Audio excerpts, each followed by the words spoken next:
nice day. Thanks. You too.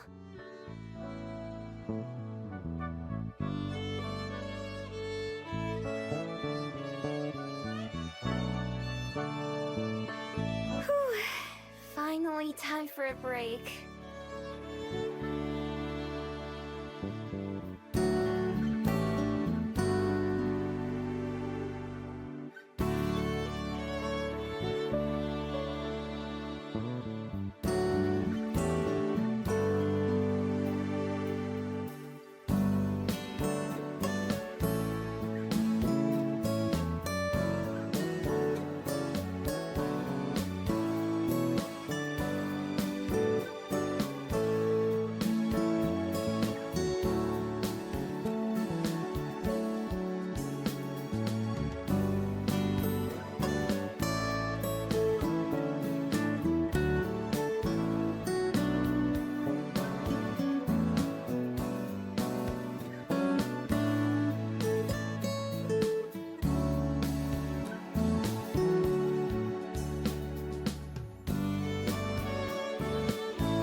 Hey, Miho.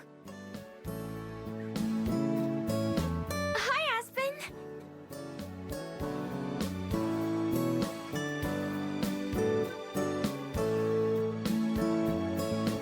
Hi, Aspen.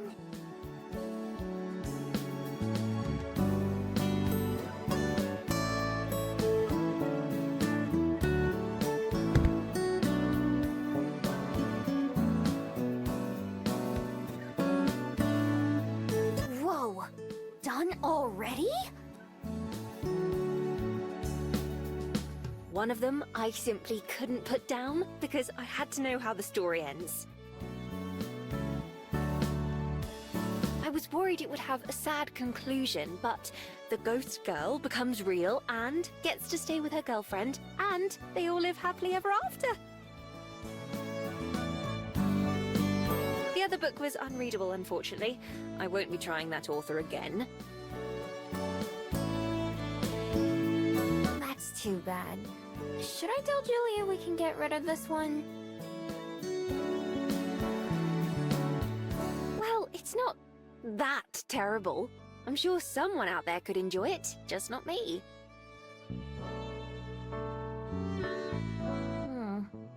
If you say so.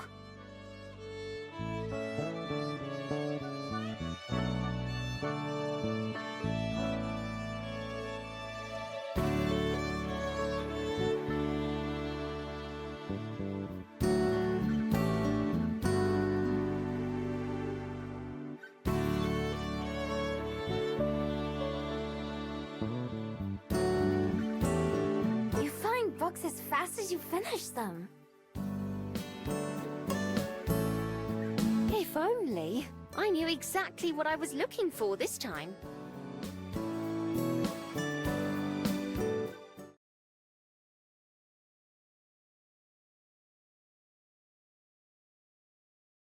Say, Miho.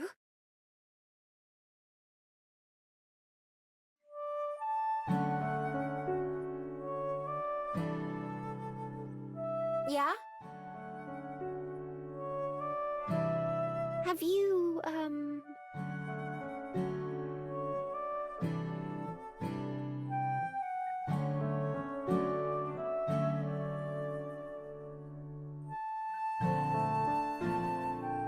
Just say it. I don't mind.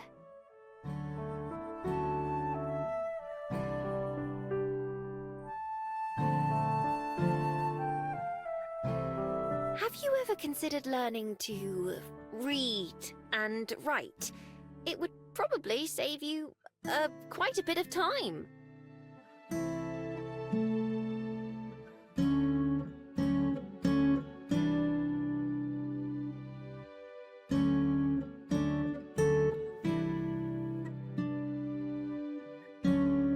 Not really.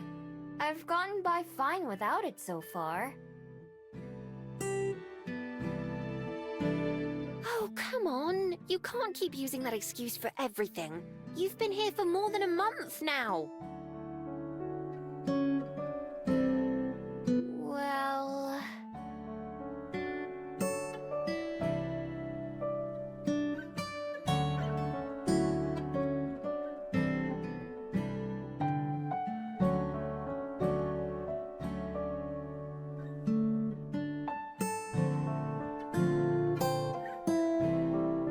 I don't even know how to start doing that. I'd be happy to help you, and I'm sure Juliet would too. She'd be delighted if you picked it up.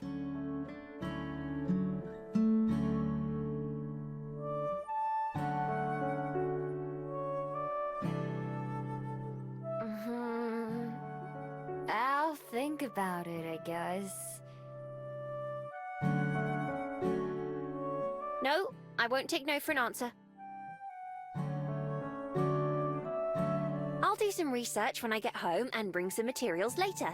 We can make a lesson plan and a schedule and... Whoa, whoa, whoa! Don't I get any say in this? You didn't say no, and that's enough for me. Oh, but that isn't what I came here to talk to you about. Aren't you here to get books? Right, that too. But anyway...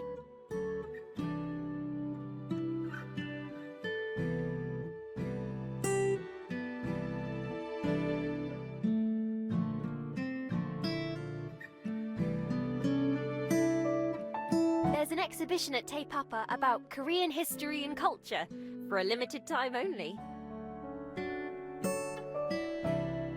I thought you might be interested in seeing it. An exhibit at your dad? No, it's our biggest museum. Te Papa is one of the most interesting places in Wellington, perhaps even New Zealand as a whole. You can enter for free, so that isn't a concern. Look, there's even a map of how to get there on the back.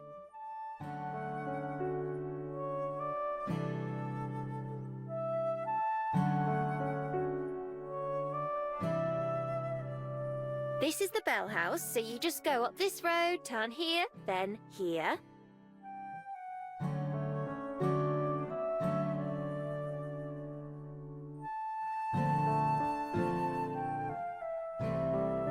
Anyway, it's only open when I'm at work, so I won't be able to join you.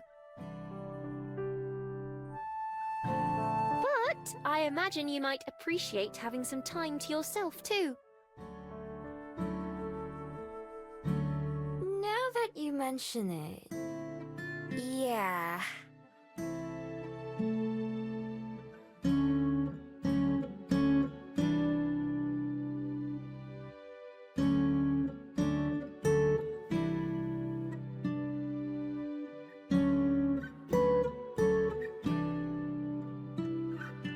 I'll check it out. Thanks. Maybe they'll have something that can help me find my person.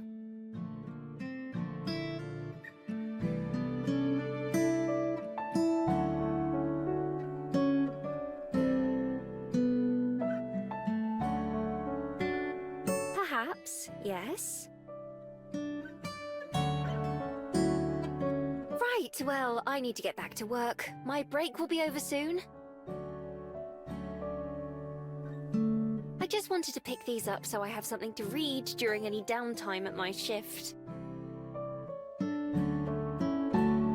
I'll see you this evening after I look up some reading resources. Tell Juliet I said hello. Will do. Bye.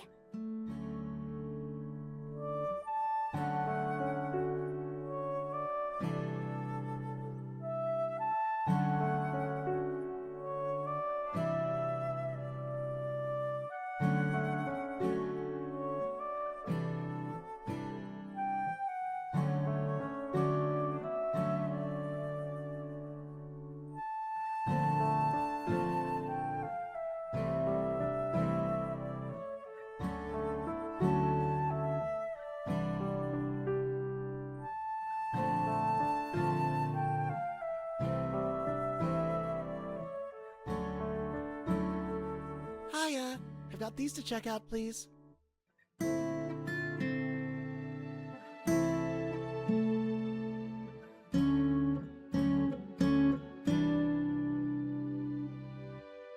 You got it.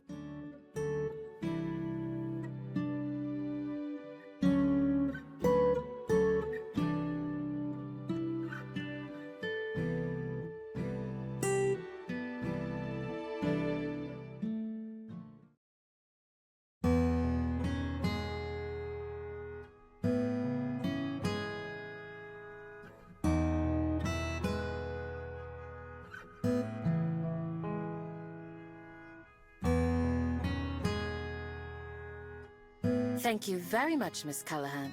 We'll see you next time. Oh, Dottie. Glad to see you're still reading Pullman. Only one left to go in the series.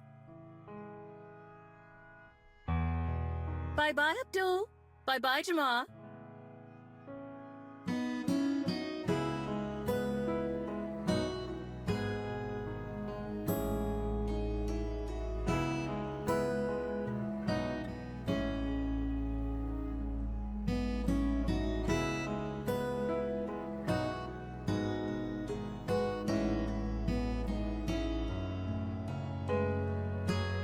Oh, thank you.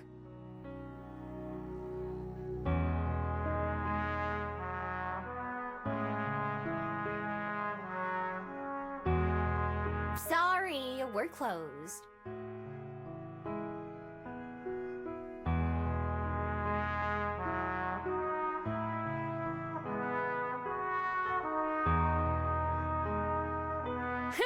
You almost had me for a moment.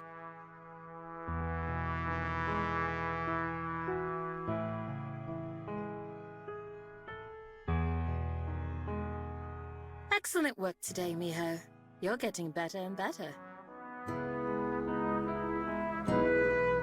Am I? It doesn't really feel like it. It can be hard to notice your own progress sometimes, but I promise it's there. And it's only going to get better. Look what I brought.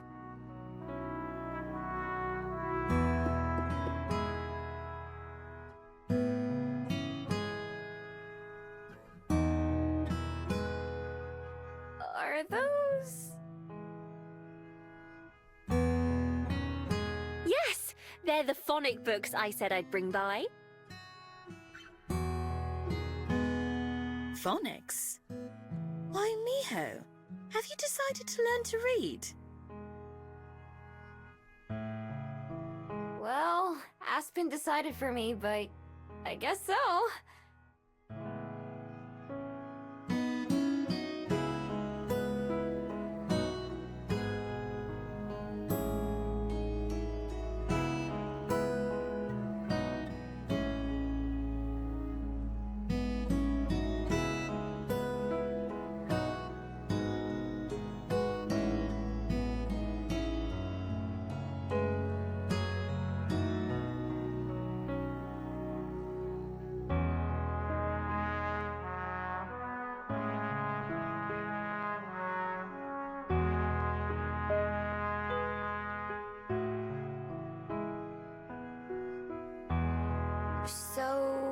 how do I start?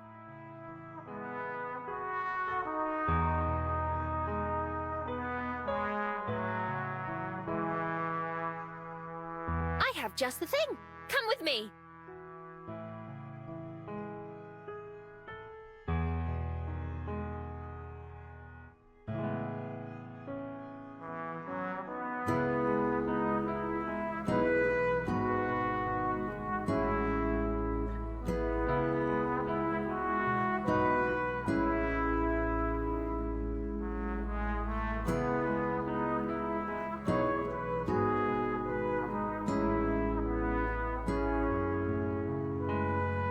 Let's start with the alphabet. Juliet, would you mind? Your handwriting is much better than mine.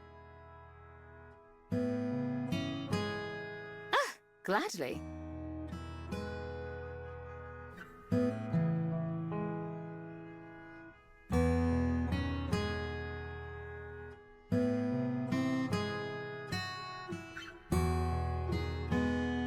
So, to begin with, this is the letter A.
So, how do you feel? I think you made very good progress for this being your first night.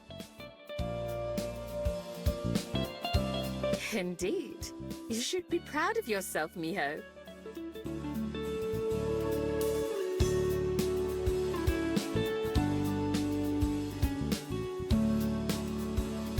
It was more fun than I thought it'd be. It was tough at first, but I think I'm getting the hang of it. You certainly are. Yes, if you work on it a little bit each night, I'm sure you'll make great progress.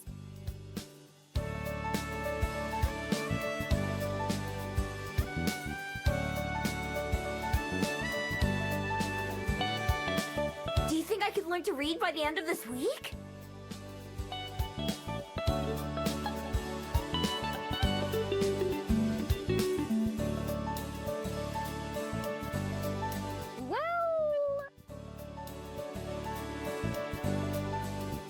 Not that quickly, I'm afraid.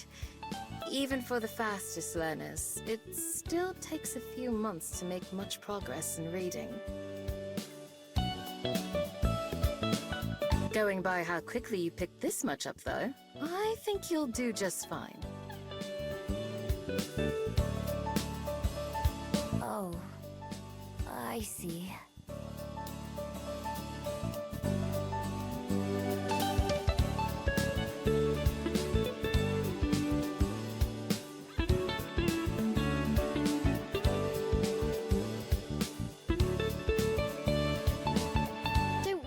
I'm sure that time will fly by. As long as you're getting a little better every day, you'll be able to notice the results soon. Here, why don't you try this?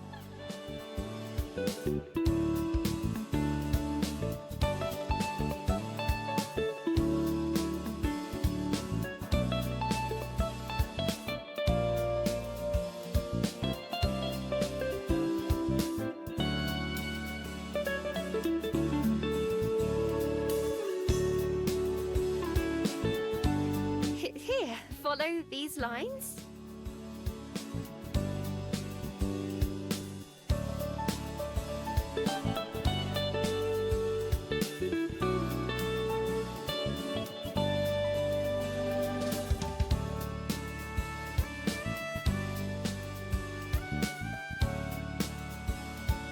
read what that says?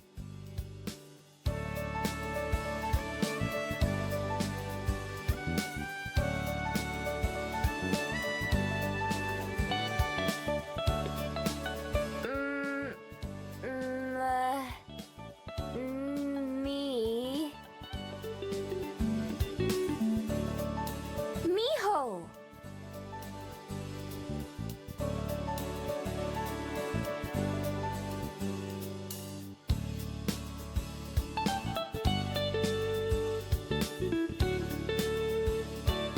Yes! You did it!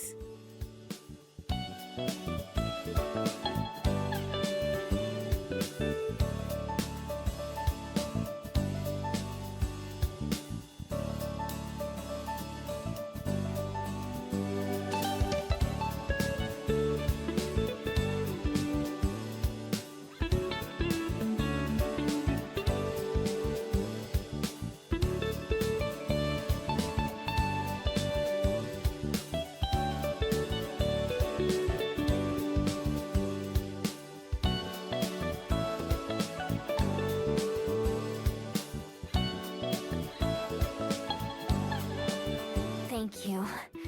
Seriously.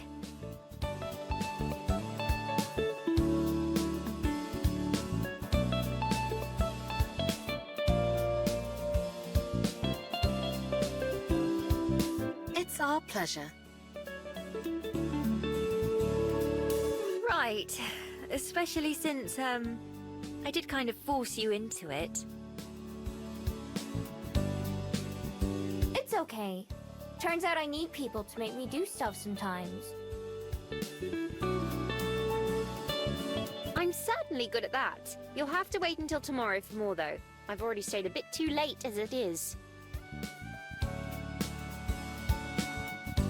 Oh my, I hadn't even noticed the time. It sure did fly by, didn't it?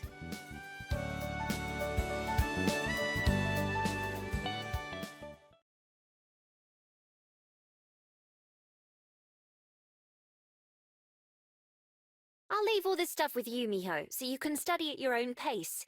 I'll try to come by at nights as well to help you practice. And you're always welcome to ask me for advice too. Thanks. I'm gonna practice during work too, when I don't have anything else to do. That sounds wonderful. Good night, you two. Thanks for having me over. Bye, Aspen! Good night, Aspen. We'll see you soon.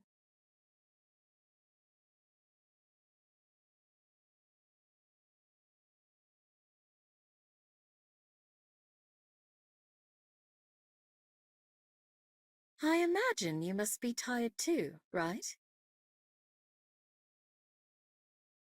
Yeah. Now that you mention it, I really am.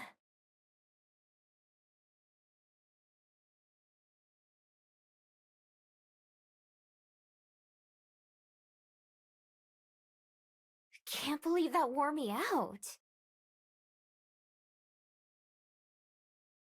You had a full day of work too. You should get some rest. I'll finish cleaning up and preparing for tomorrow. Are you sure? I didn't really do many of my chores today. I'm certain. Go on, go to bed.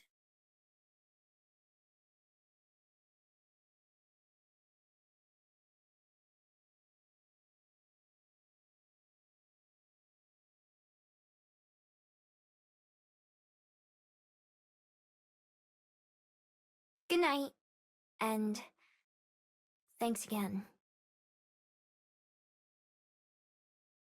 You're always welcome, Miho. Have a good night.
Hey, you're up early. Yes, I had some daylight errands to attend to. How are you doing, Miho? Great! Check it out!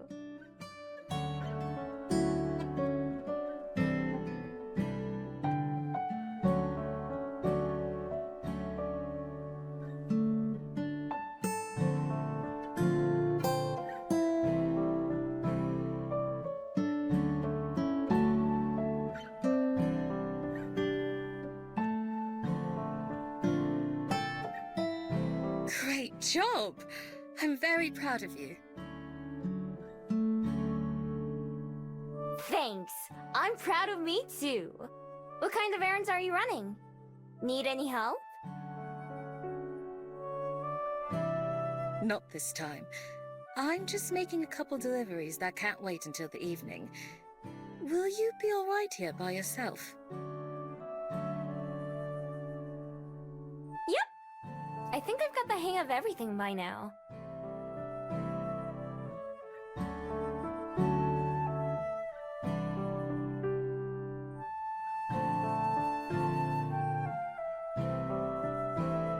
Excellent. I know I've said it before, but you've been a great help around the library. I appreciate your hard work.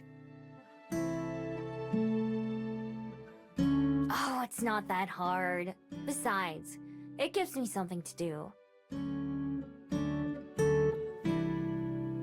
That's nice to hear. Don't forget to take some time for yourself, and have fun every now and then, though.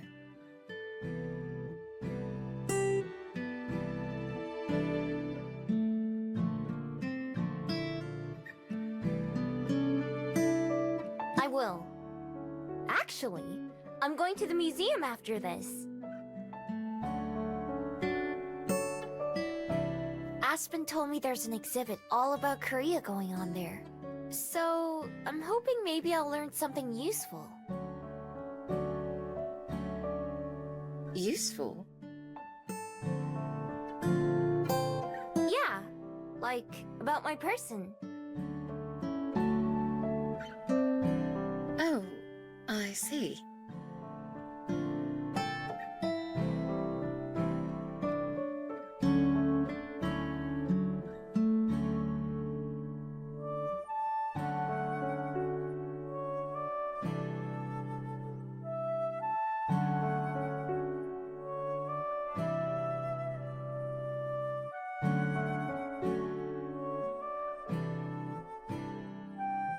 Well, I wish you the very best of luck. You know you can always ask me for help if you need any. I know. Thanks. Anytime. I'm going to head out now, but I'll make sure to come back early enough for you to go to Te Papa. Sounds good. I'll keep studying and working until then. Bye! Goodbye, Miho.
Hello again, Miho.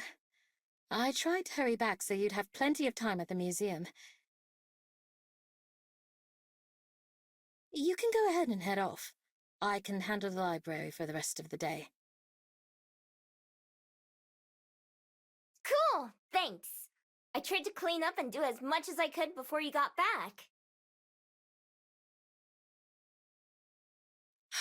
Thank you. I appreciate it. Enjoy yourself. You'll have to tell me all about it when you get back. Will do.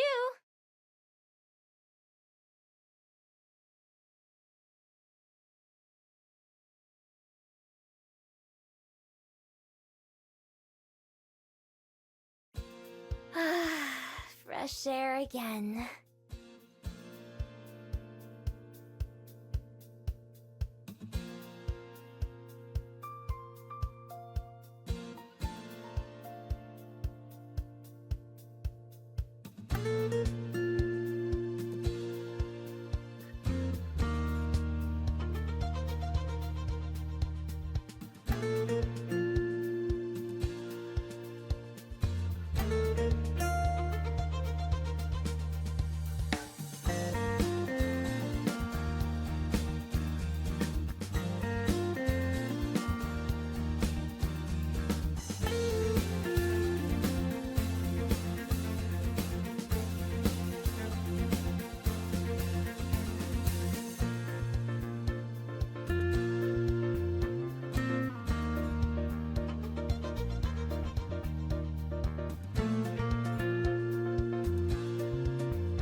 Whoa.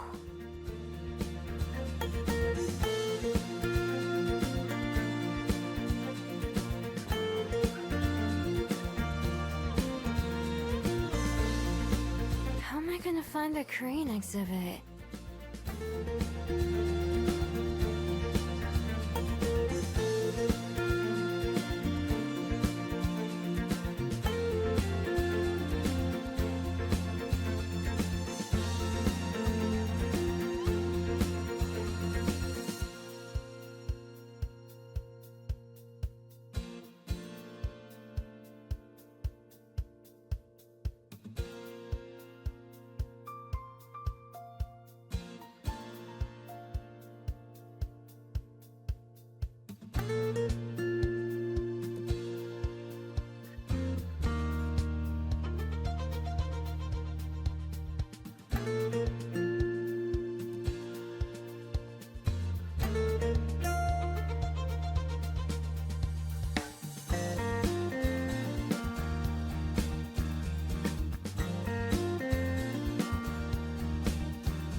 Hey, no touching!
Hey, it's not that big a deal.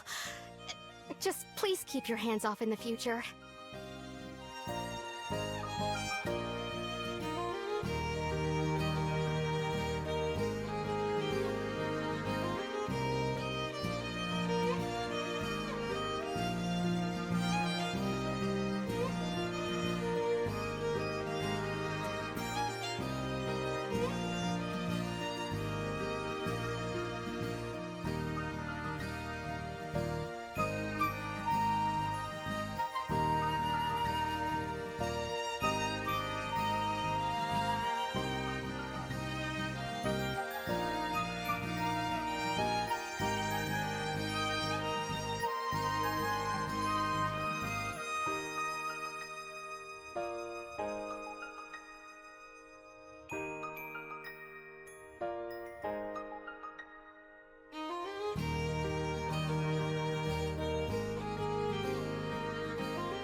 Excuse me.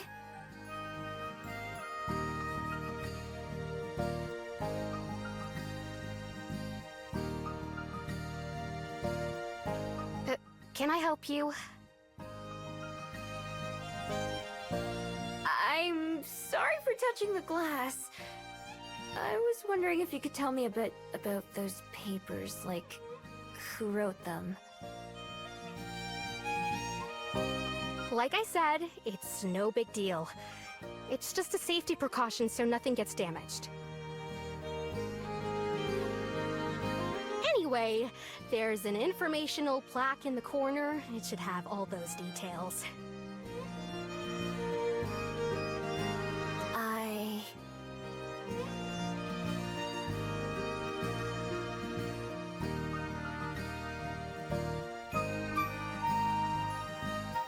Can't see very well, and the words are so small.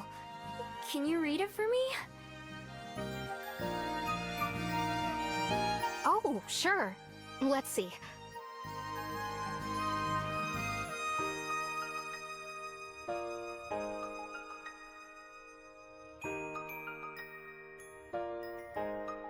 Says here these were some of the first works by a calligrapher whose name was Zhong-ing in the 17th century. They were a scholar who lived in Korea and...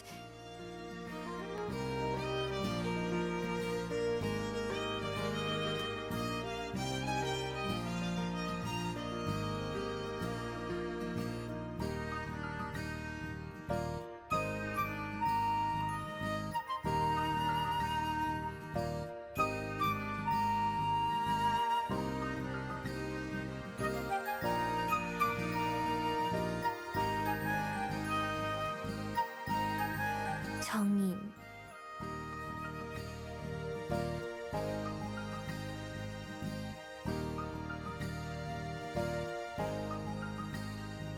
정인. 정인.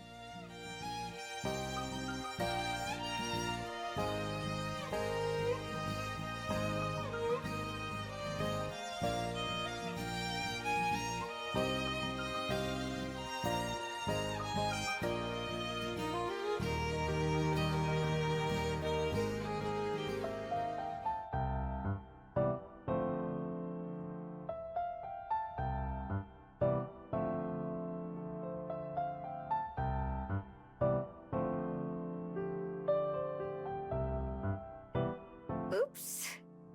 Good thing I can find my way back from here.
It's just you.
So, the human pet still knows when to run.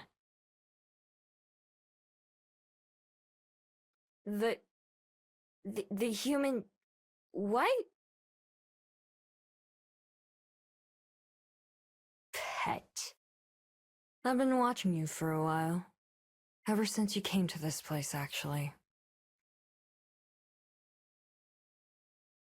Watched you demean and domesticate yourself for the sake of humans.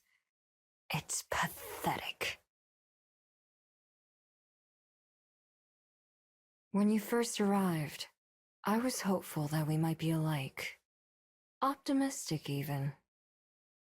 I was a fool.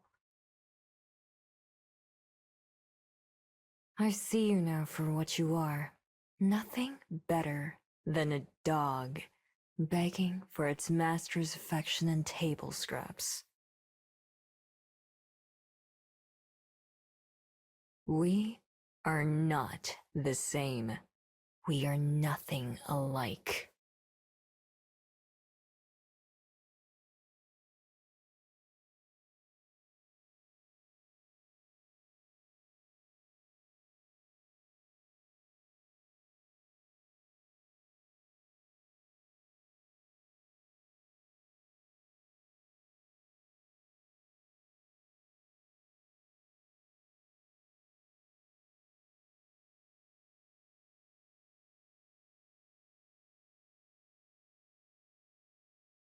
So what?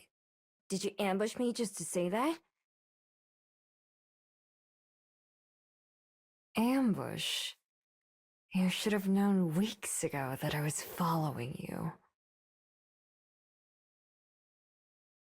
But I repeat myself. You've numbed yourself to your instincts and your potential. I saw you in that place of memories, saw you gaze upon the portrait of one of our sisters. I hoped that you would open your eyes, as you haven't before. It pains me to see your existence do disservice to our very kind. Now that you have seen what you could and should be, perhaps you can still change yourself, dog. Sharpen your teeth and claws once more.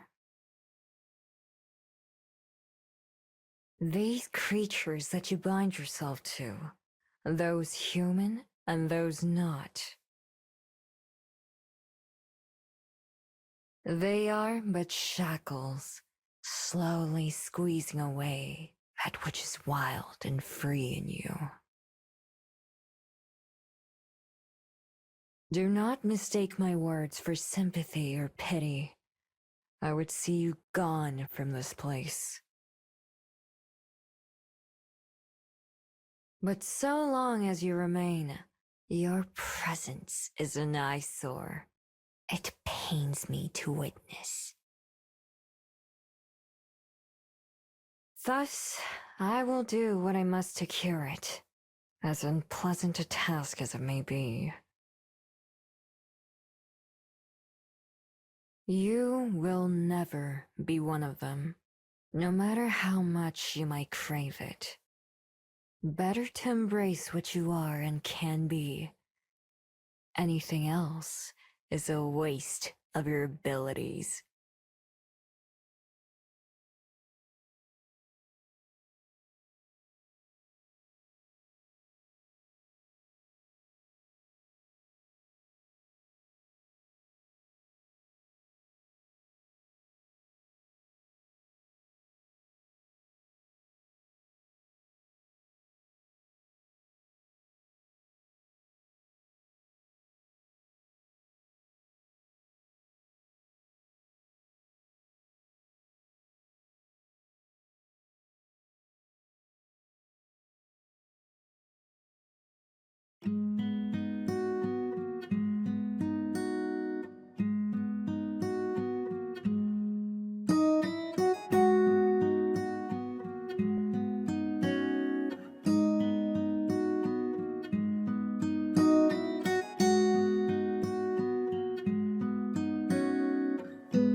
Snap out of it, Miho.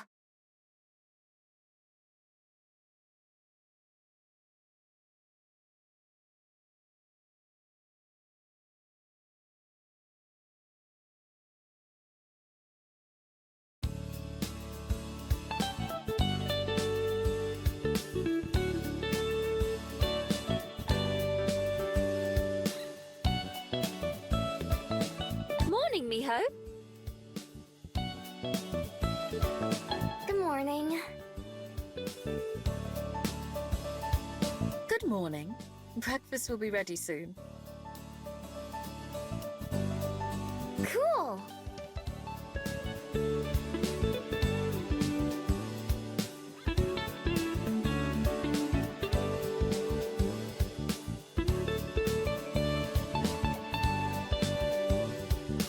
So, how'd it go?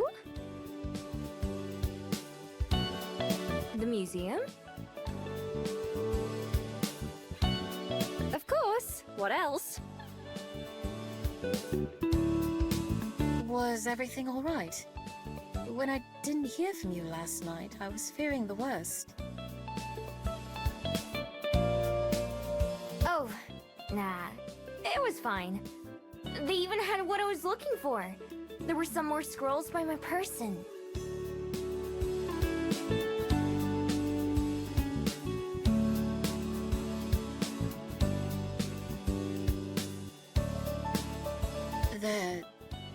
There were?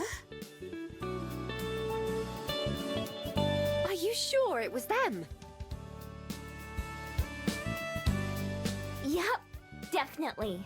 I'd recognize that style anywhere. I learned a lot about them. Their name is Chongying, and they're a scholar. I don't know what they study, though. The museum person didn't say.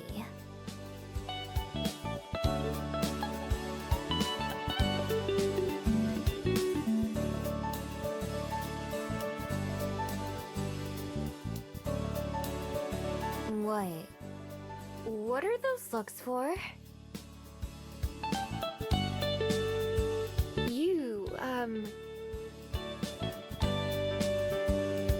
You seem awfully calm. I assumed you must not have found anything, or you'd have been back immediately. Yeah, well, there was some other stuff that happened too. I'll tell you about it some other time.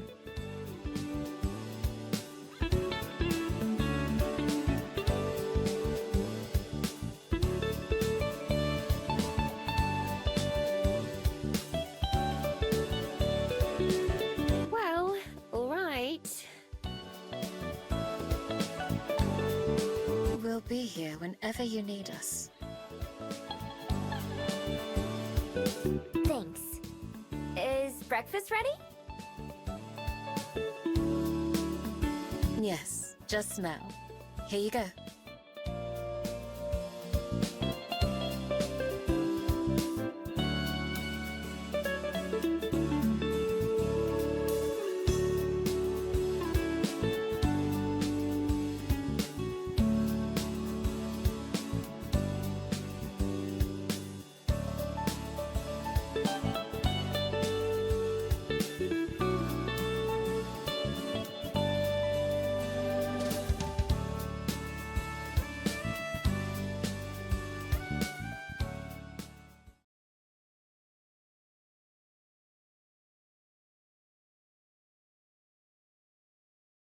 I'll see you two later. Thanks for breakfast.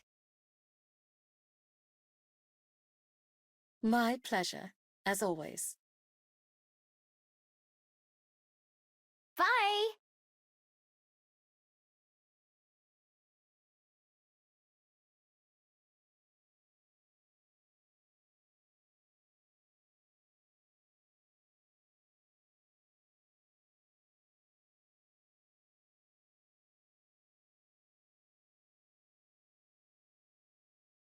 Are you all set, Miho? Yep, I've got everything I need. Wonderful. Well, I'll leave you to it then. Have a good day. You too. Sleep well.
Huh.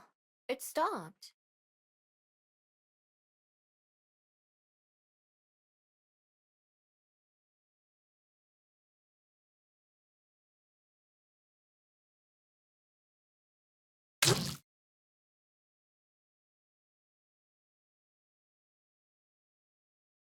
Whoa!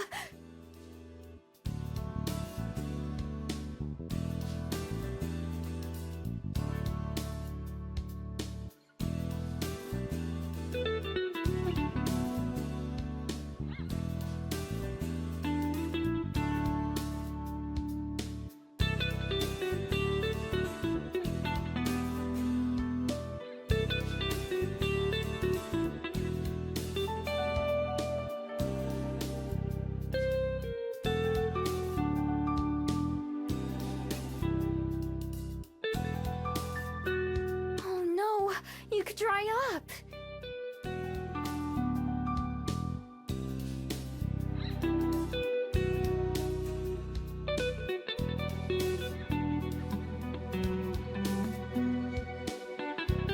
Okay, wait right there. I'll go find something.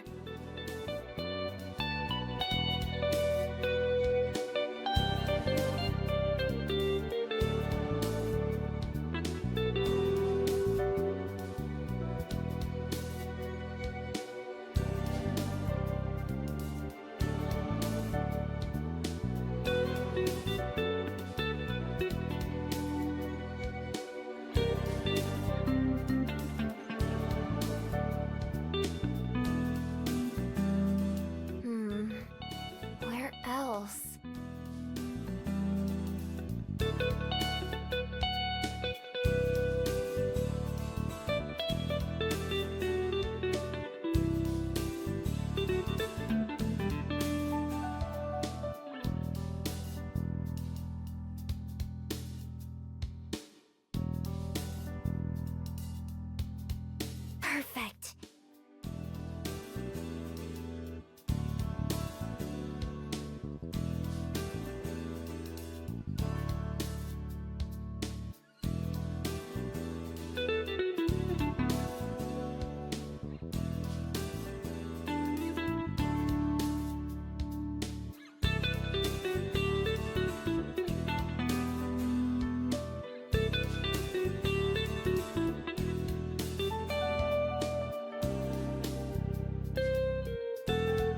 Here you go.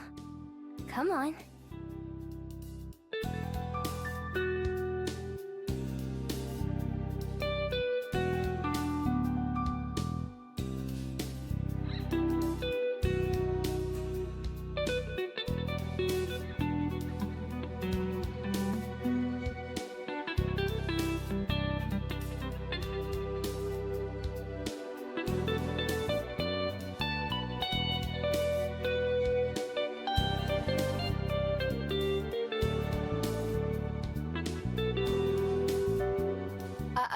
Alright. Let's get you inside and figure something else out.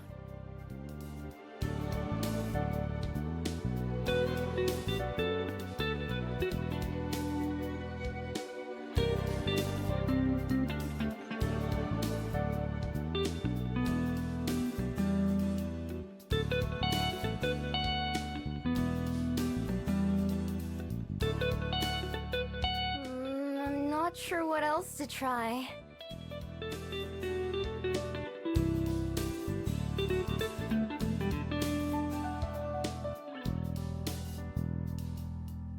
Wait!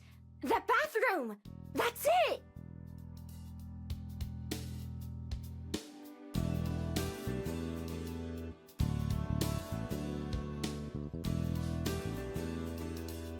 Okay, don't go anywhere. If you even can.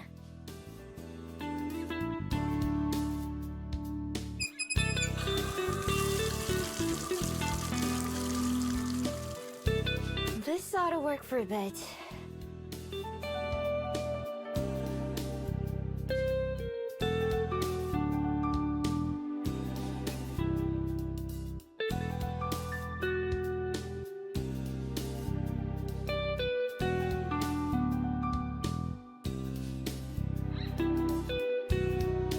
How's that?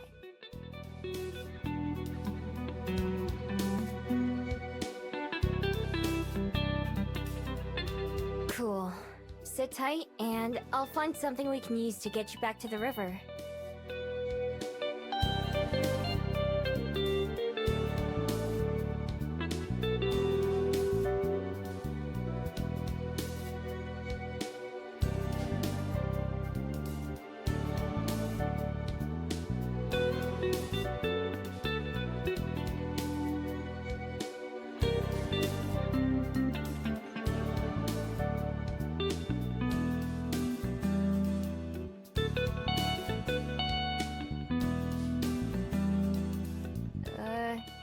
That's weird.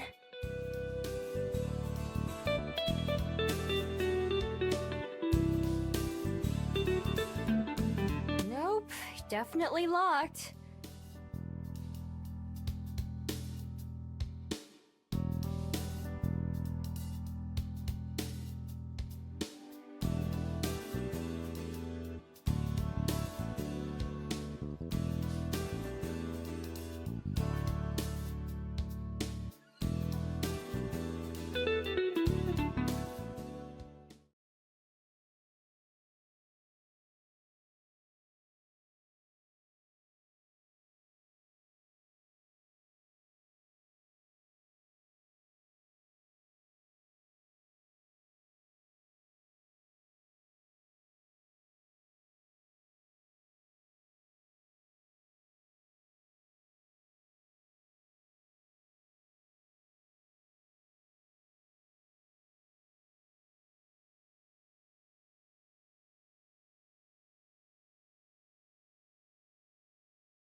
Score!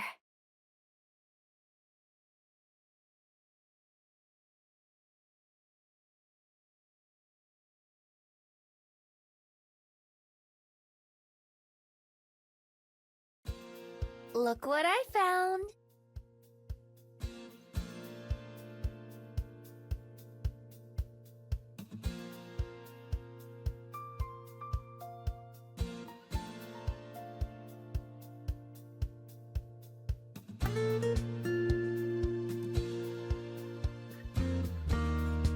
Perfect, right?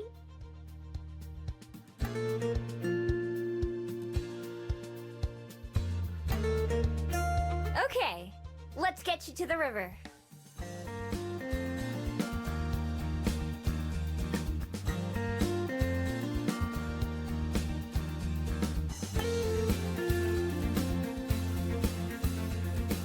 That's heavy.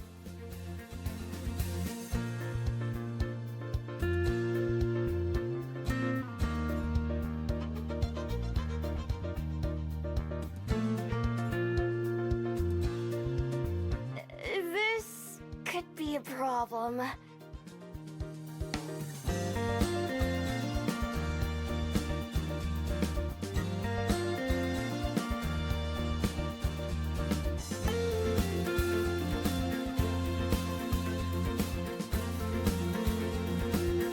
Miho? What's going on? I heard the sinks and bathtub running.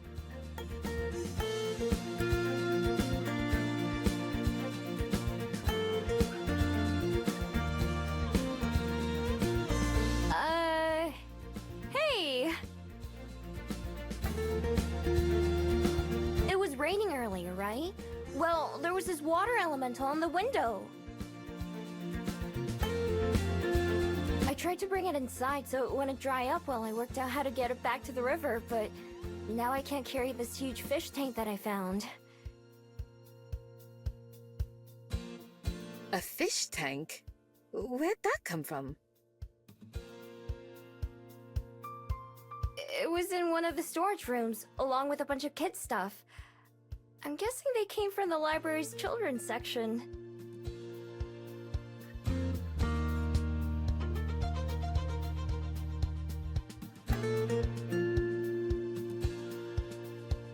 Sorry if you didn't want me to go in there. I didn't know what that room was or what I was even looking for until I found the tank.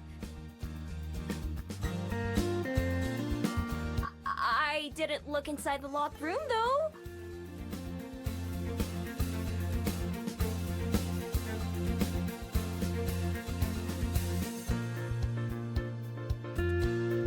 No need to apologize.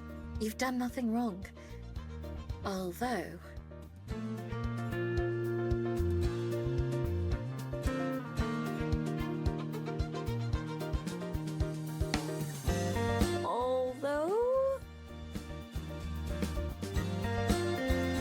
Never mind. It's nothing. Let's focus on helping our friend here first.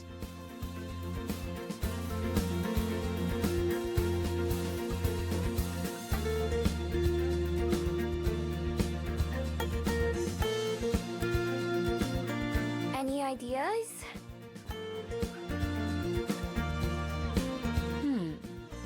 An idea comes to mind after you mentioned that storage room.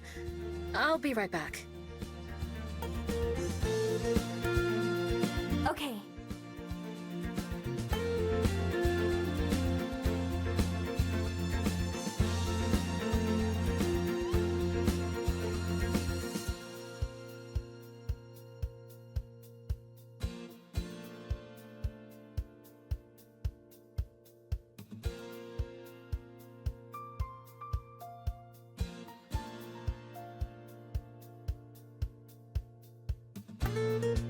Whoa, you're a genius!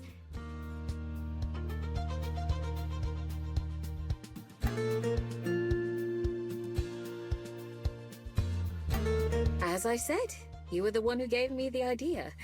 Would you mind helping me lift it onto the wagon? Sure.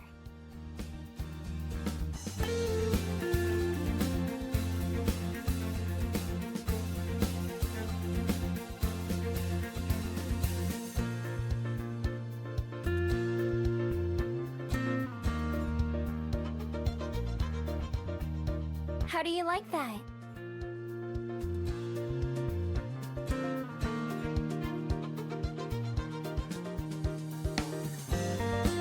Looks like we've got a winner. Wonderful. If I watch the library, would you mind taking it back home? You're welcome to borrow an umbrella.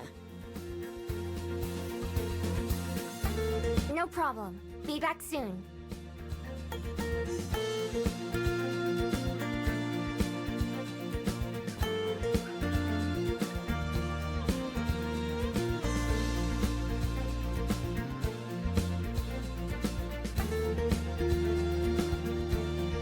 Is anywhere in the river okay?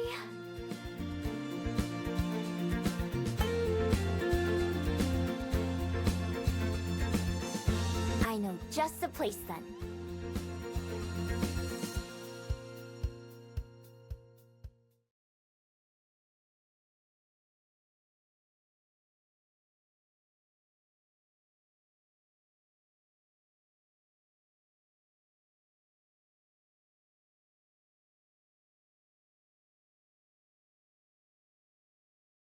Don't know why anyone built this place, but it sure worked out for me.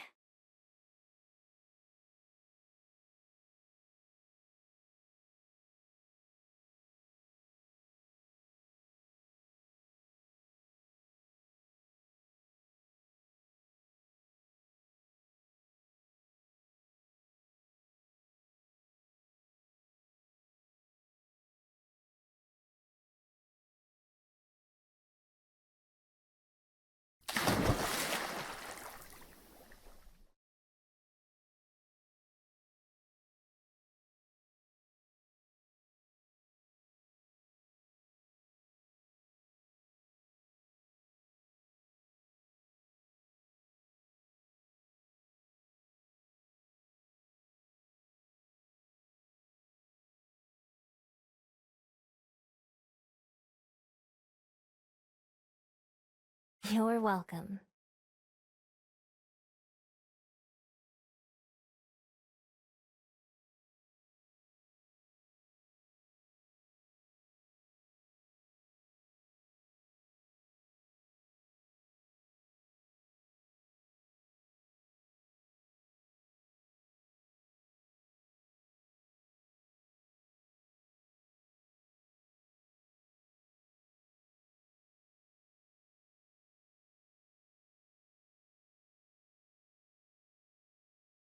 I'm gonna be right here.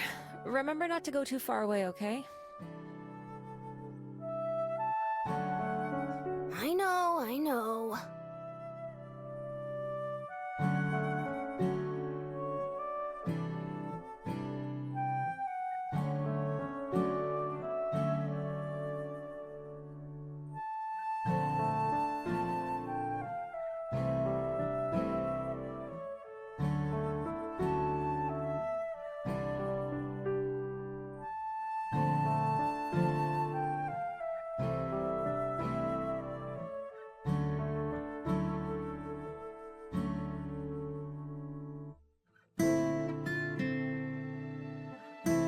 What you doing?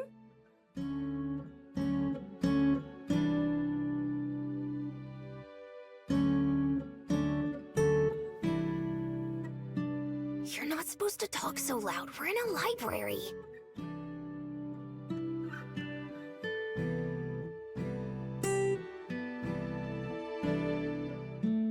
I'm looking for spiders, though. Spiders, huh? Why? 'Cause they're cool?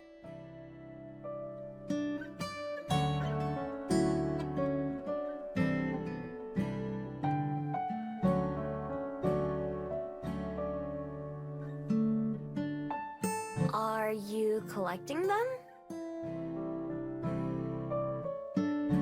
Yeah! Do you like bugs too? Not really. They're okay though.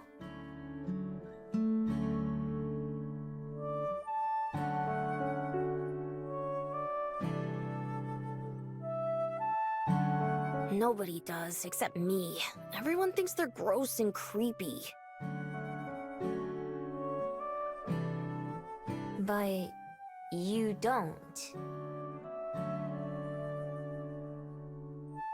That's why I like them. Wanna help me look?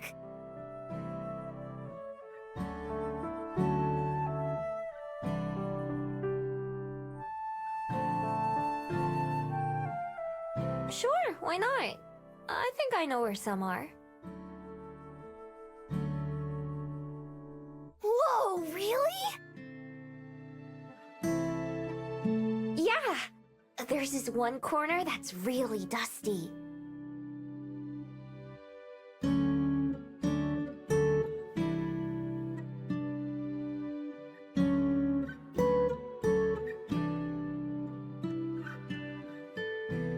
Wow, you were right! Gerby, come help me look!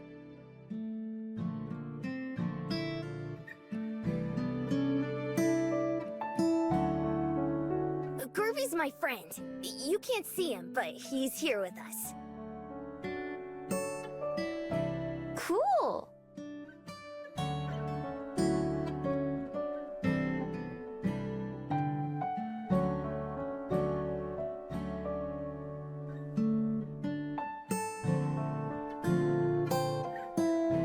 Actually, Gerby's my only friend. I met him when I was looking for a beetle. He looks like a flower, but he's not. If I do find any spiders, I have to get two so they're not alone. Especially if they're married. If they have any kids, then that would make their kids be really sad too.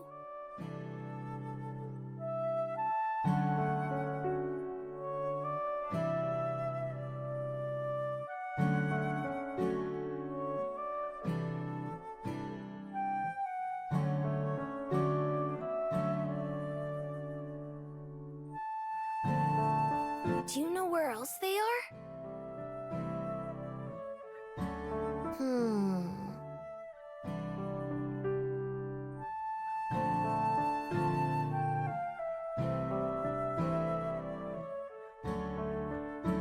Maybe up front?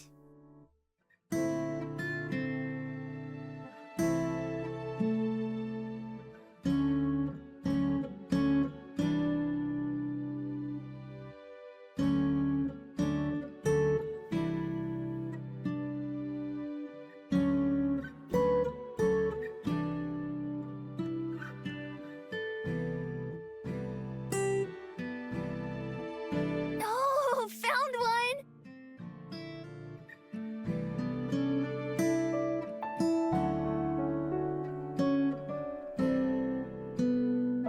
Look, see it?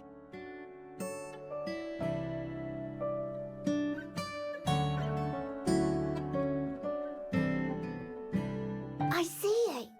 Are you gonna catch it? Looks sorta scary. It could still be nice, but I don't know how to reach it. Maybe if we come back later, it'll be easier to get.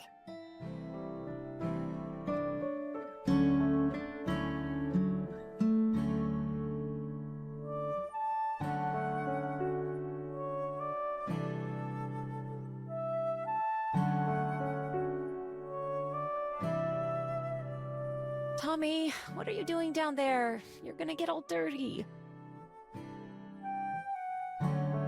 Looking for spiders. This lady was helping me.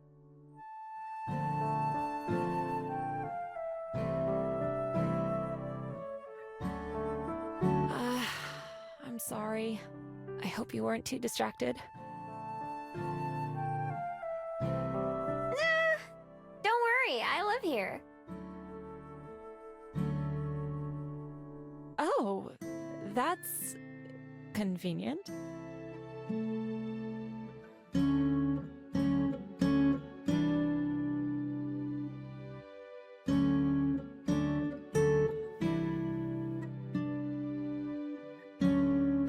Thanks for keeping him company.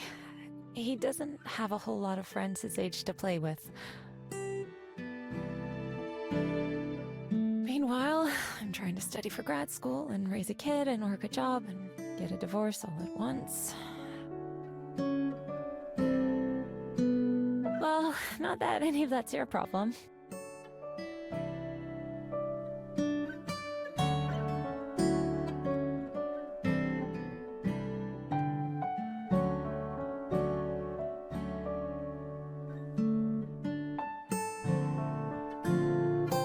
It's okay. I don't mind.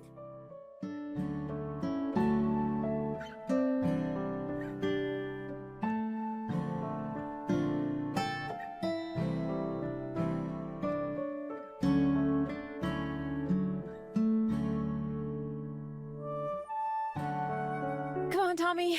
We need to get going. Fine.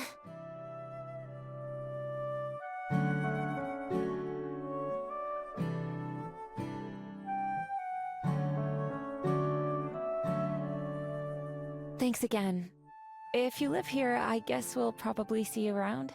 I've got a lot of studying I need to do, so I'm sure we'll be back. Say bye, Tommy.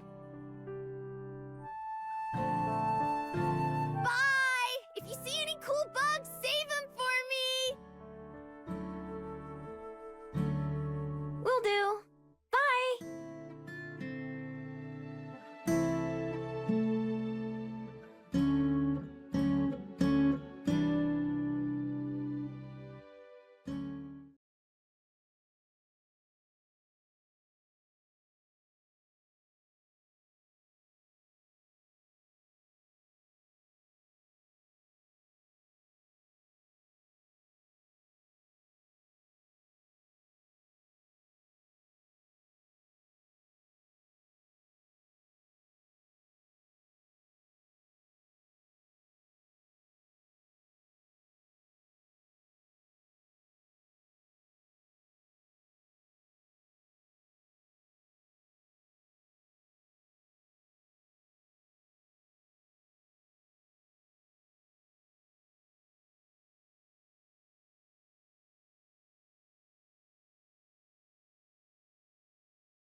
Yeah? I'm making some tea. Would you care to join me? I can make some hot chocolate as well. Sure. Be right down.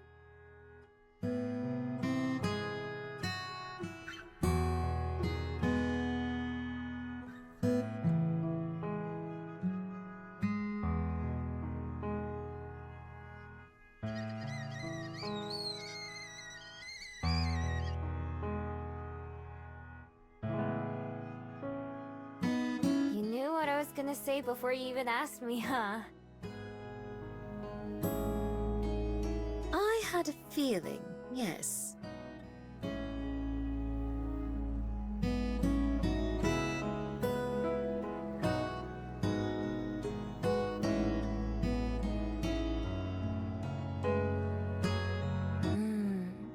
I like the hot chocolate you make even better than the stuff at the Bell House.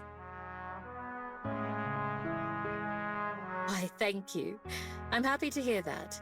Although I imagine Aspen wouldn't be. Do you ever go there? Now that I think about it, I'm surprised we've never gone together. We haven't. Oh, why don't we change that sometime then? Perhaps we can meet Aspen for breakfast there instead. It has been a while since I've stopped by. Sure! I've never gotten any food from there. Only drinks. You're in for a treat then. They serve delicious pastries and sandwiches.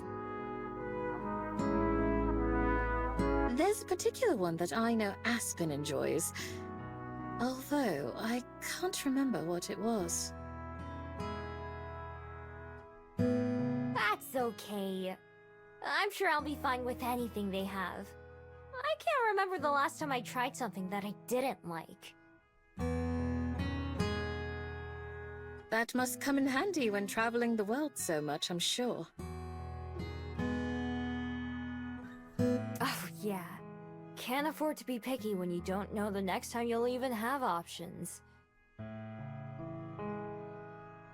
Have you found a favorite food? Or type of cuisine that you most enjoy? Not really. Most of the time I just eat junk food or leftovers. Not really anything fancy. Understandable. If there's ever a certain dish or meal that you'd like to try, it would be my pleasure to help make that happen. Perhaps we could even learn to cook it here at home, so you could have it any time. Sure!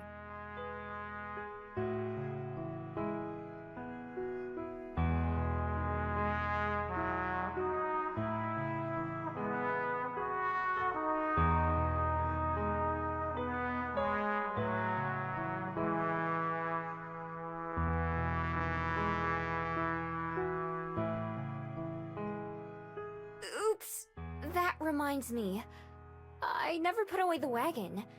Let me know where it goes, and I can take it upstairs when I go back to my room. Wagon? Oh, yes. Yes, of course.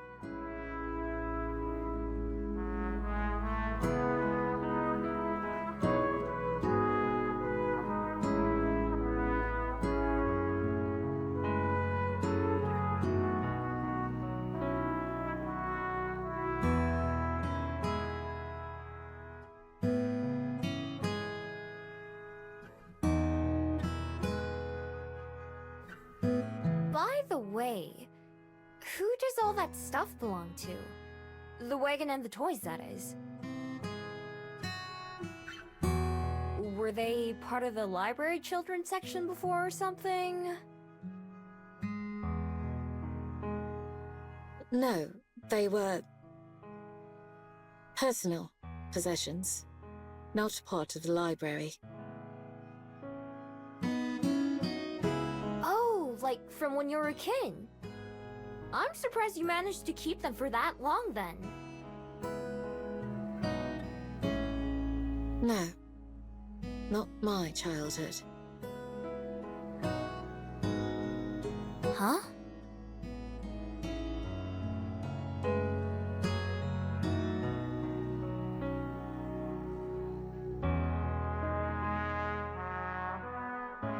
If you don't want to talk about it, that's totally fine. Sorry. I didn't know it was sensitive. I'm really, really sorry. It's fine. You couldn't have known. Besides, perhaps it's only right that you know. Know what?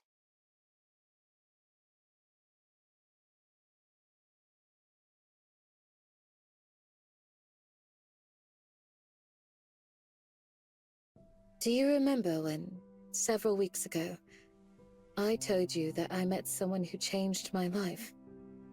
Someone who made me want to be a better person? Yeah. Well, her name, my daughter's name, is Cosette. You have a daughter? Yes, and she's been the biggest blessing in my many, many years of life. Although she's not of my own flesh and blood, she was my child. I found her on my doorstep one morning, tucked into a basket with a blanket and scarf around her.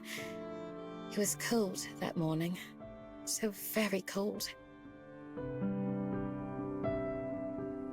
When I opened my door and saw the silent bundle there, I feared that she was dead. But she was not. She was so very alive, and despite the cold, so very, very warm. She was barely a year old, if that. Yet she didn't cry. She could have been there all night for all I knew, but she never uttered a sound. I brought her inside, of course, just so she wouldn't freeze. Beyond that, I was panicked and confused. I'd never wanted a human child. I didn't even know how to raise one. To this day, I don't know why whoever abandoned her chose my doorstep to leave her on, of all places. But how wonderfully, impossibly lucky I was. Because she didn't cry, I thought she might be mute. But that wasn't the case. She had a great deal to say, and as she got older, she would talk and talk. Every word was like music, a melody to my ears only. I felt so fortunate, and so unprepared. I suddenly had the life and well-being of another in my own hands. Her future, her everything. It was a responsibility I had never asked for, and likely would have never asked for if my life hadn't changed that day. She grew and grew, from a curious baby to precocious child, then to a confident young lady, and finally to a lovely woman. I couldn't have been more proud as a mother. Every graduation, every breakup, every smile and tear changed my life. As my daughter, of course it would be true to say that I raised her, but it was mutual. She also made me into the person I am today.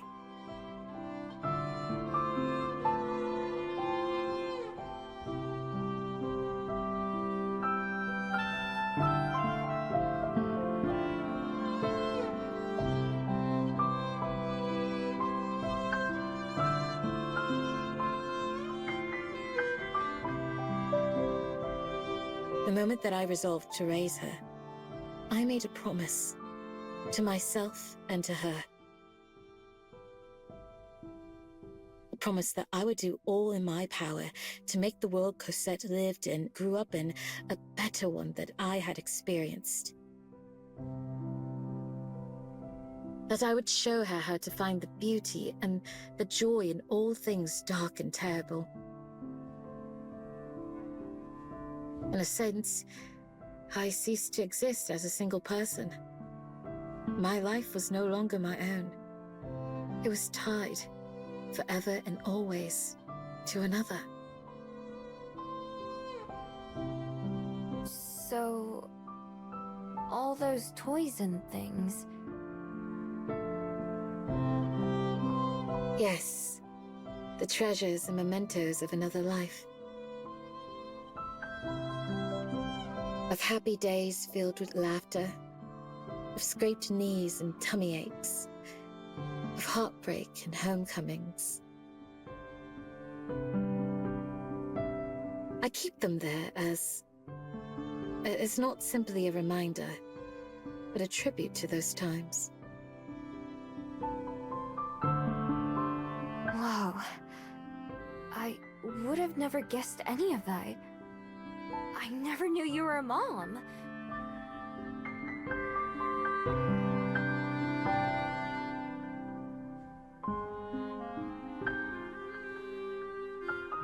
Well, I suppose it's not something I speak of very often.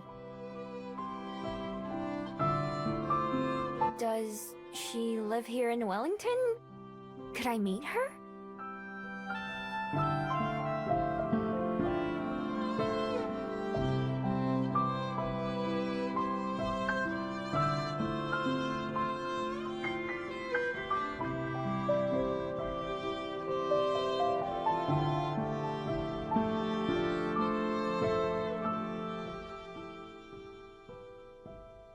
She is in Wellington, yes. A bit of a walk, but not too far. You can go in the morning if you'd like. It's been a little while since I have. Sure, fine by me. I guess it is getting kind of late for a visit, huh? It is indeed. Speaking of which, I actually have some business I must tend to myself. Will you be all right on your own, Miho? Oh, yeah, of course. Don't worry about me. Have a good night, then. See you in the morning. See you! I'll be ready to go first thing.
Shall we depart?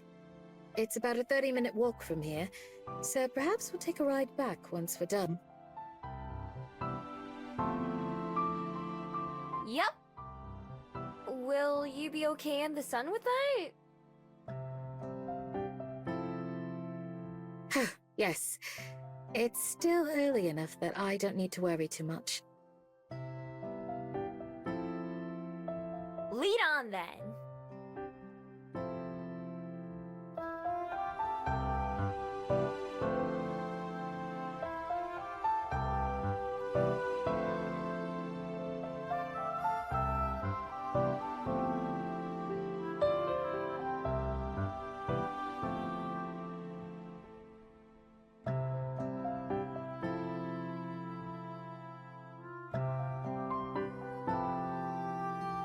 So, I was wondering something.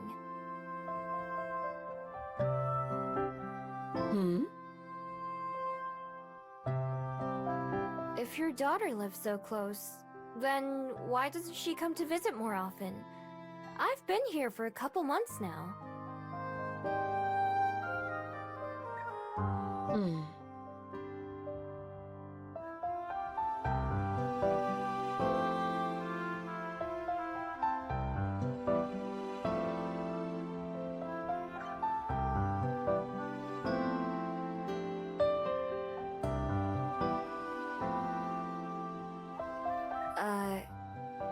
Sorry if I shouldn't have asked that. No, it's all right. You'll see when we get there, though. Okay.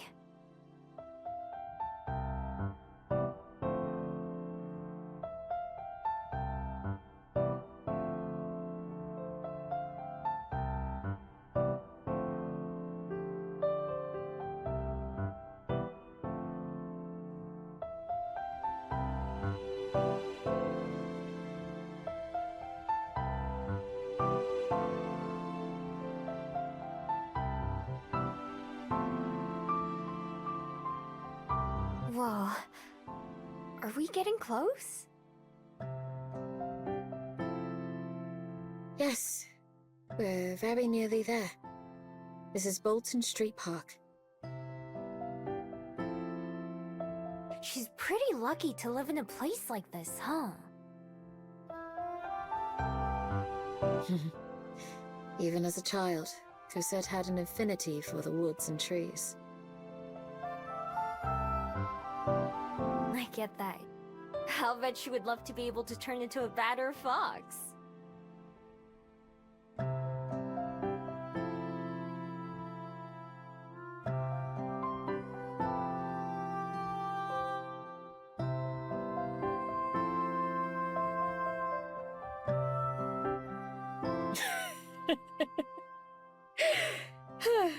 Yes, I think you're right about that.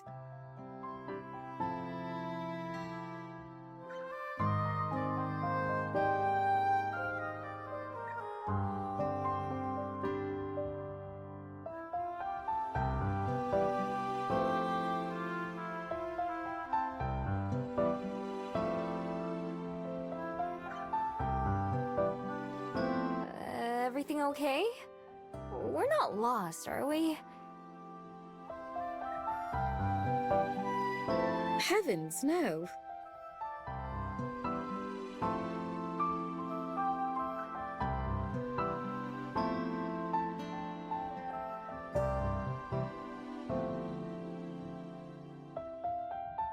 It's right this way. Just a little further.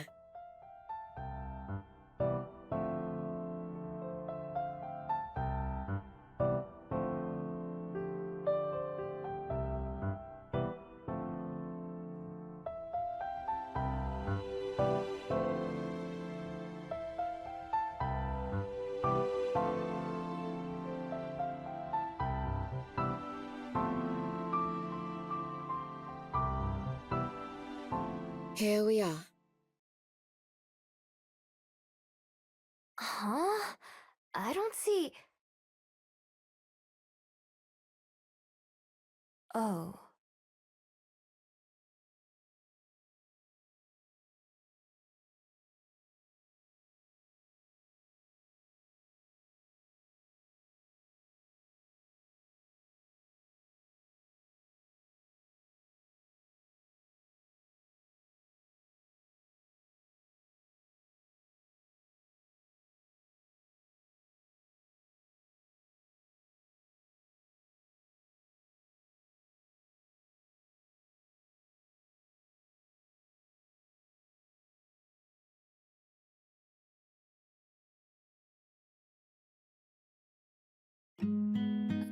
I'm... sorry. I didn't... It's okay, Miho.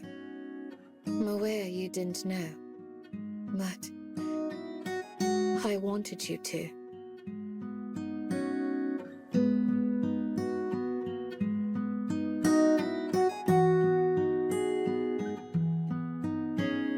My beautiful, precious daughter passed away years ago. Almost 2 decades by now. She lived a long, full life and spent her final moments with those she loved.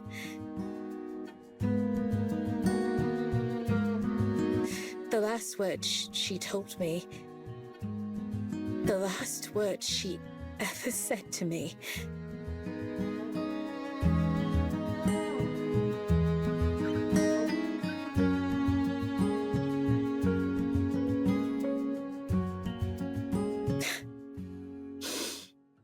were that she couldn't have been happier.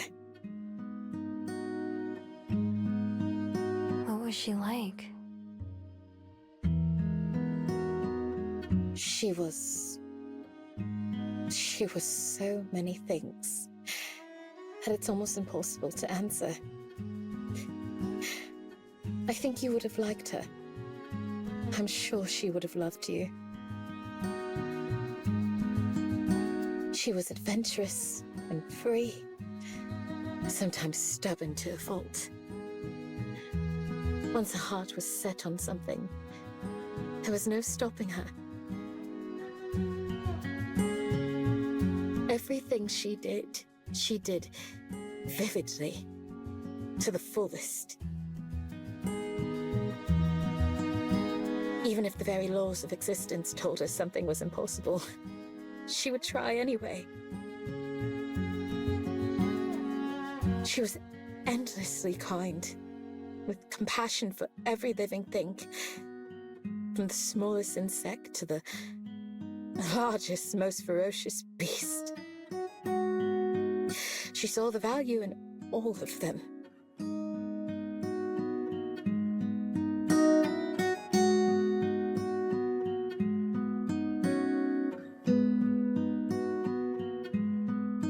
You should have seen her as a child. She would talk your ear off. Both of them, if you'd let her. There wasn't a single person near us who didn't know who she was. So open and free was she. That warmth and care. It was the core of her life. If she saw someone in need, she would rush to their aid. It just naturally came to her. If you or I see someone hurting, we may choose to help. For Cosette, it wasn't a choice. It was simply who she was. To know her was to adore her. Every day that went by, I was more and more proud of her. Those virtues never faded a bit. Even on her last day, she was worried for me more than anything. I promised her that I would...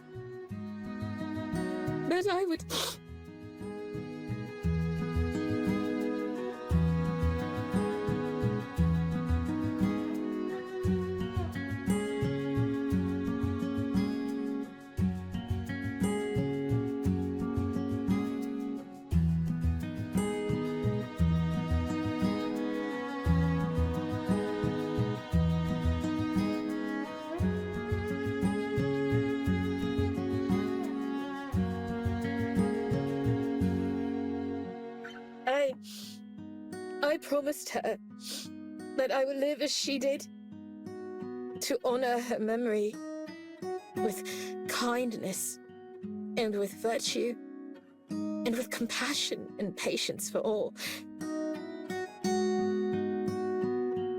That I would ensure her legacy lived on in the many lives she had touched.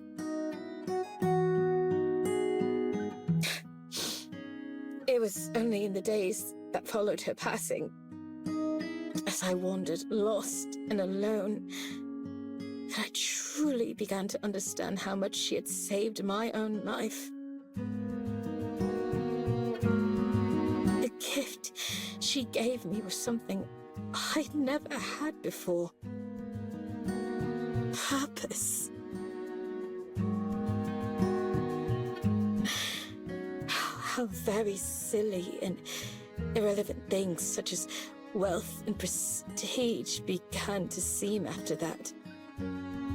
Those were fleeting concepts, born of some misplaced need or desire. There was something that could be much greater, something well beyond money and power. Love. As a word, it's difficult to understand. To hear the poets speak of it, there's nothing mightier and nothing softer. Love was either everything or it was nothing. It always seemed so trite, so mature. An attempt to create meaning where there is none. And yet, I've found that the poets were right. They were so right. You and I, Miho, to be able to live on, unaffected by time's curse, must surely seem a blessing to some.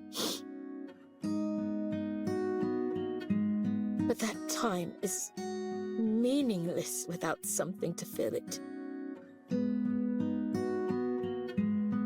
To those of us who walk alongside Father Time, rather than fleeing him,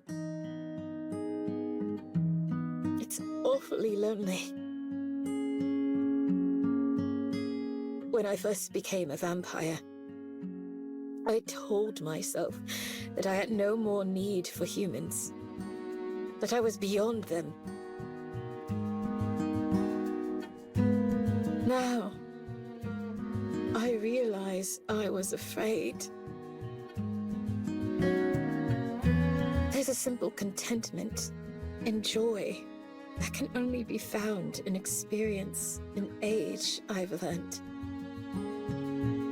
Wisdom does not exclude humans. But to look on as once vibrant hair fades to grey, and as once strong hands soften their grips, as once treasured memories become distant, there is pain. To watch someone you love grow up is beautiful. To watch them grow old is to suffer. Cosette lived into her 80s. A good, long life for a human. Even as her flesh started to fail her, her mind never did. She was sharp as a sword and quick as a fox. For a human, there is no kinder, gentler end than that of old age. And every day, I'm thankful that Cosette was one of those lucky ones. To slip away peacefully and painlessly. As I held that soft, shaky hand for the last time, I wished desperately that I could trade places with her. I would have done anything to give her just one more day. But there was nothing to be done. Cosette passed on with no regrets, and a smile on her face. She lived as full a life as any human could live. And when she was gone, I was still there. My flesh not a day older than when I met her. It was then that I realized what a cruel gift immortality could be. What a slow, repetitive torture if I chose to let it. So for the sake of Cosette's memory, and of the promise I made, I swore that I would continue to live as I had not lived before. For virtue, for friendship, for others, for tomorrow. To die is human. To live is a privilege.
crying, Miho.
Miho? Is that you? Are you all right?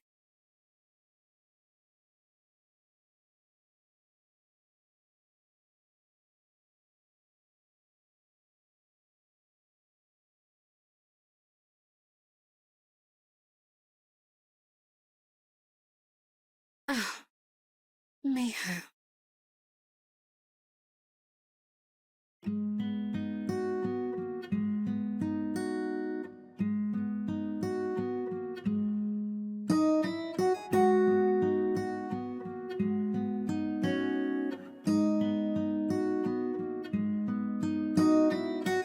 Miho, I'm sorry. I didn't mean to.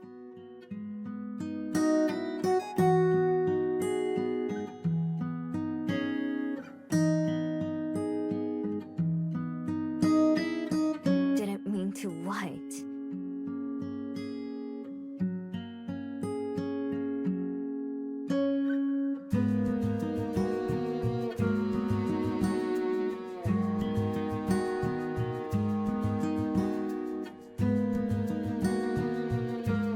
Mean for you to put things together this way. Such a painful way. I wanted to... So you did know.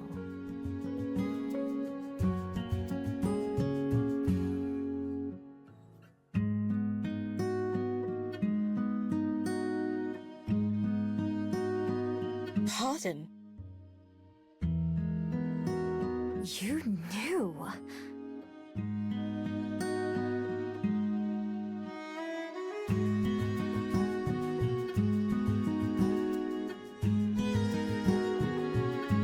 All this time they've been dead, and you knew, didn't you? You probably knew from the first time I told you about them, right?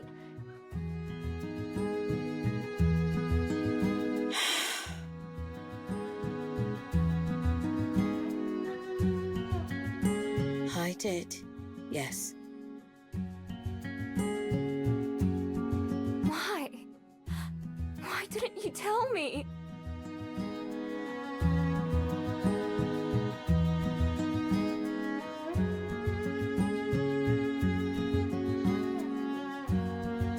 I've been looking like such an idiot.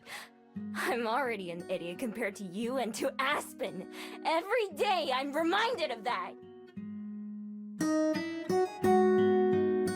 But this really takes the cake, doesn't it?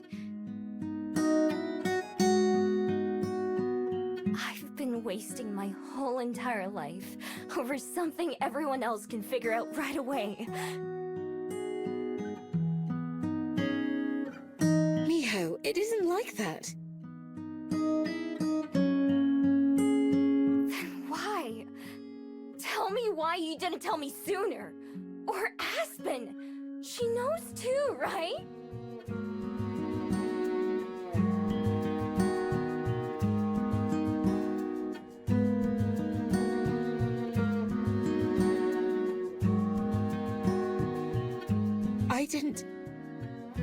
We didn't know how. Know how? What do you mean, know how?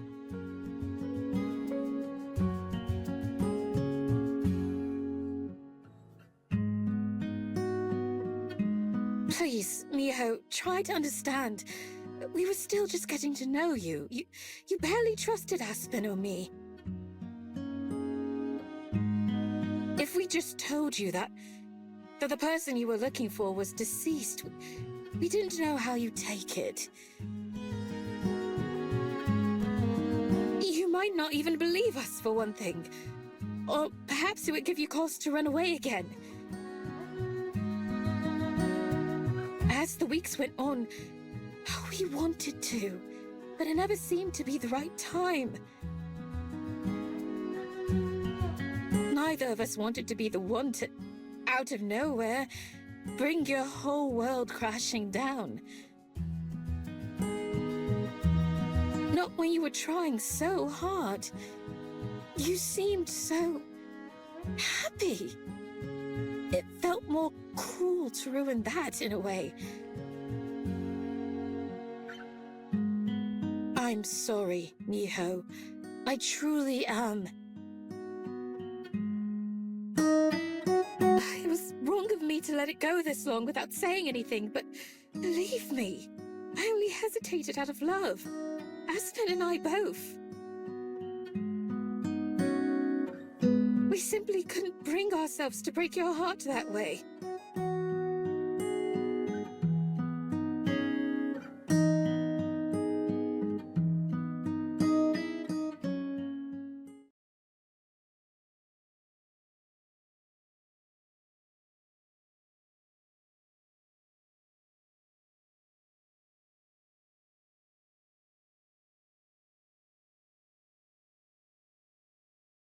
Go away.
Hey, Good morning, Miho.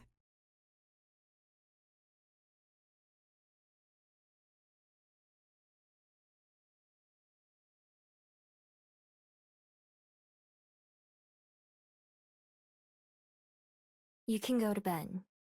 I can take over from here.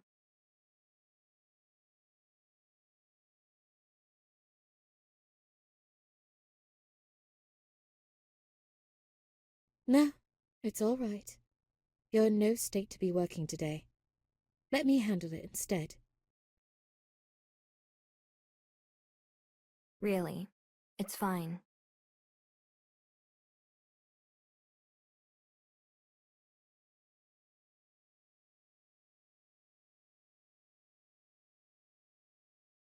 Good morning. All set to check out?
Oh, Miho! I was just thinking of taking my break early to come see you.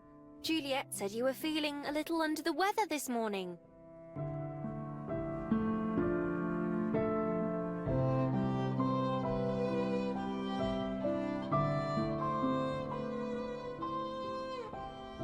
I can see what she means.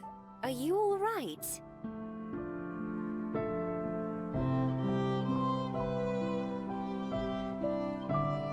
Yeah, I'm fine. Let me get,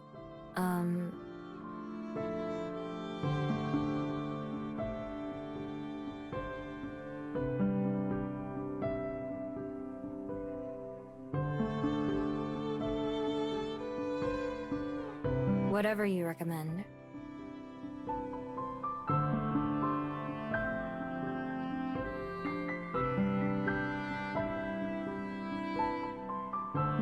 It's on me. Go sit down and I'll bring you something soon. Thanks.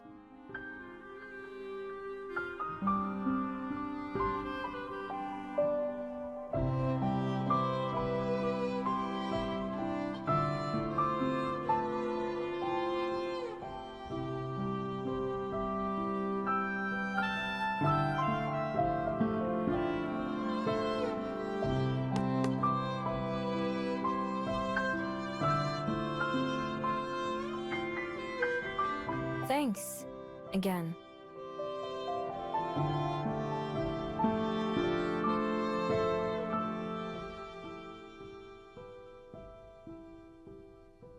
What's in this? Coffee! What else? Espresso? You look like you need it.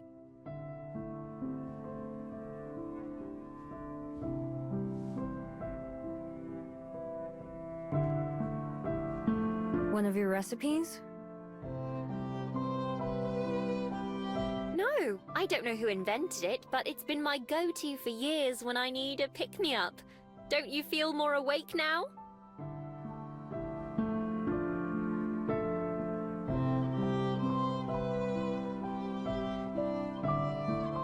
Unfortunately. Then it's doing its job. You really do look a mess, though. Were you crying?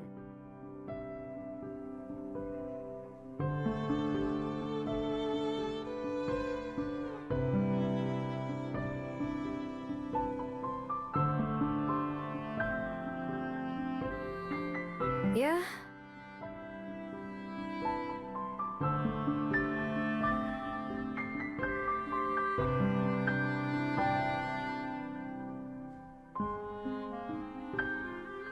Sorry, I should have asked first.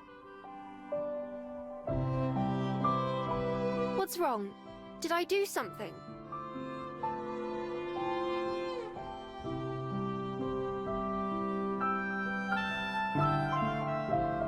It's fine.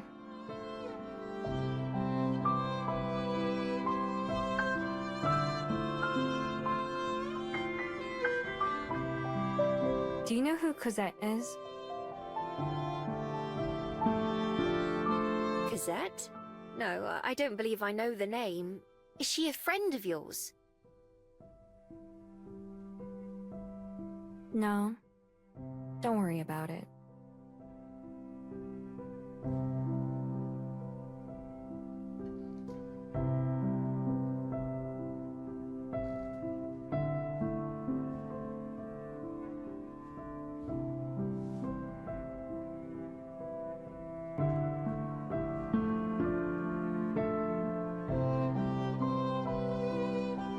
I found out my person is dead.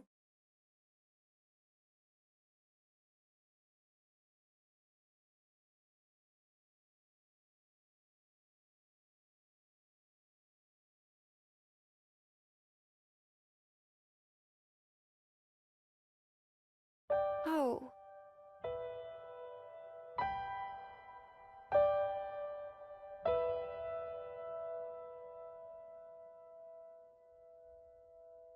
And you knew, didn't you?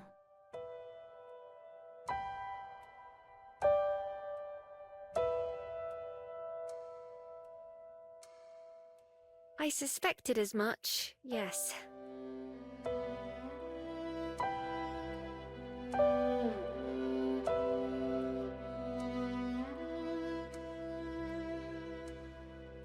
I'm sorry, It's okay. Juliet already said it. Well, I'm saying it too. I'm sorry. It seems you probably didn't find out in the best way. Not that there is a best way. That was why we were afraid to tell you. We didn't know how... Actually, I'm just going to stop talking. Really? It's fine.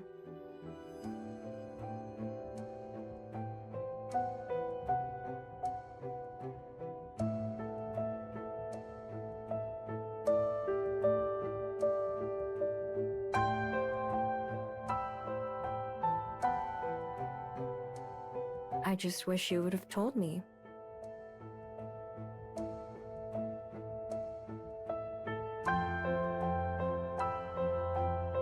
If it makes you feel any better, we were going to, soon. We'd already decided, but not on how. I assume Juliet told you. More or less, yeah. She said something that made me figure it out. I see.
Are you busy tonight?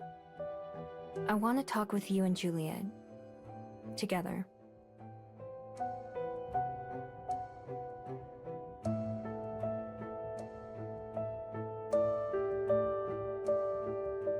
I'll be there. Just tell me when. I don't know yet. I have to ask Juliet, but I'll have her let you know. Okay, that works for me.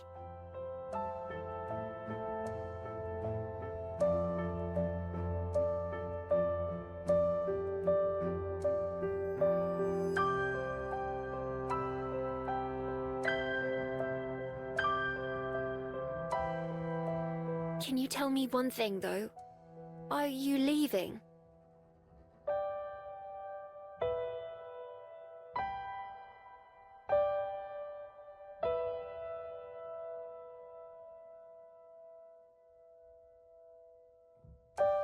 No, I won't go anywhere.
It's certainly a new feeling to be the one waiting, instead of waited for.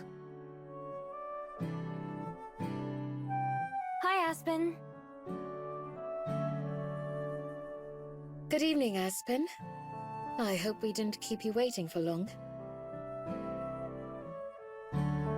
No, not at all. Besides, I can hardly complain when it gives me an opportunity to catch up on some reading.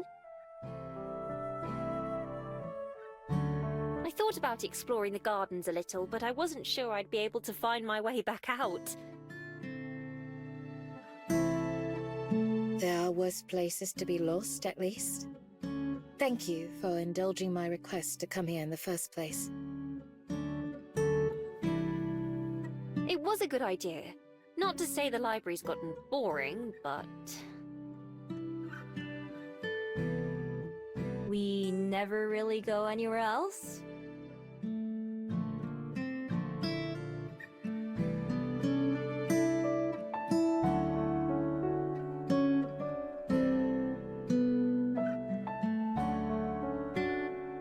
Precisely! I've never been here before either, so I'm eager to see the gardens.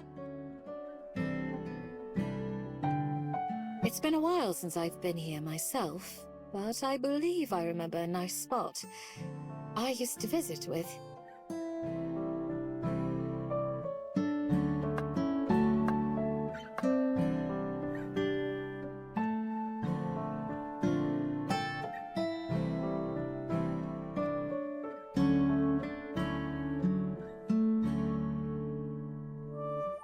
Stonebridge Gully. That sounds rather poetic. Perhaps I'll use it in a story sometime. Ah, Pine Hill Path too. Whoever named these gardens was having fun, weren't they?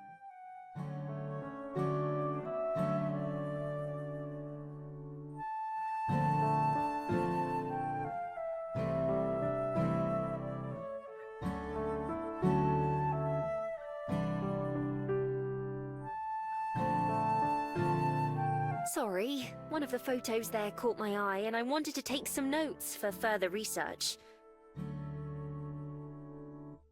I hadn't realized there was more to this park than just this one garden. Really? Like what? There's an old estate for one thing. Also another garden just for native plants. There's even a cemetery not far away that's apparently part of it.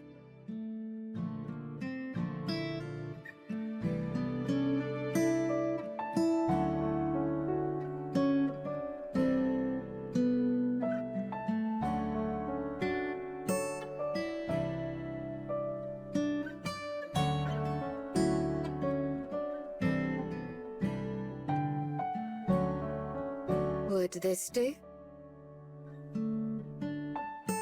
Oh, Juliet, it's breathtaking.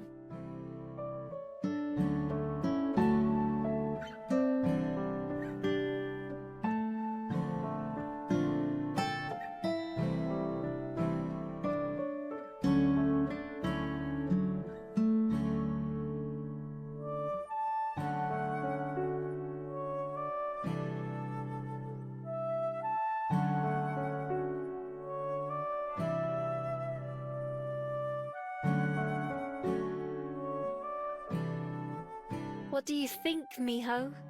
How does it compare to some of the sights you've seen?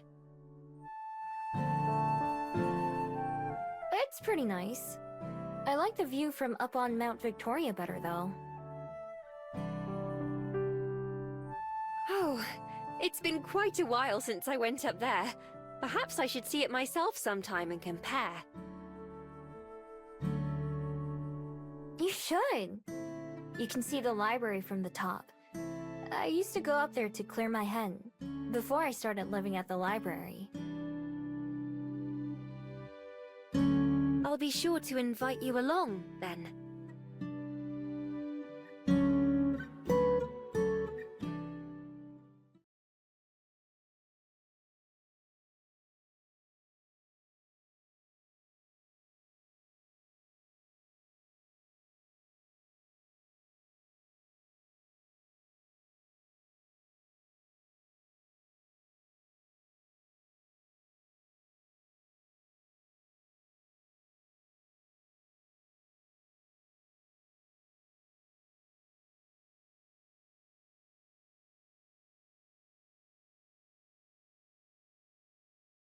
I never told you anything about my person, right?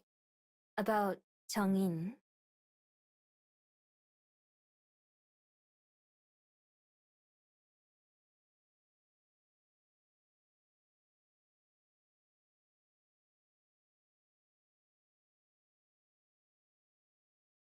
I was just a regular fox back then. I don't know how old I was. Foxes don't think like that. All we know about is eating snacks and lying in the sun. That was all I really did, all day long. No hobbies or jobs or responsibilities. Just existing. I knew what humans were in the same way I knew what leopards and bears were. Big and scary and something to avoid. It was rare to see one in the forest, but it happened.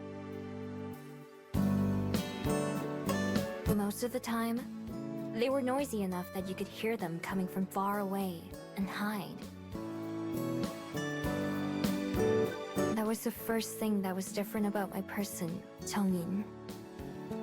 I was taking a nap in one of my favorite spots, an old log that had fallen over. Changin came all the way over and sat down before they woke me up. And when they did, I panicked. I ran and hid as fast as I could. I think they were surprised too.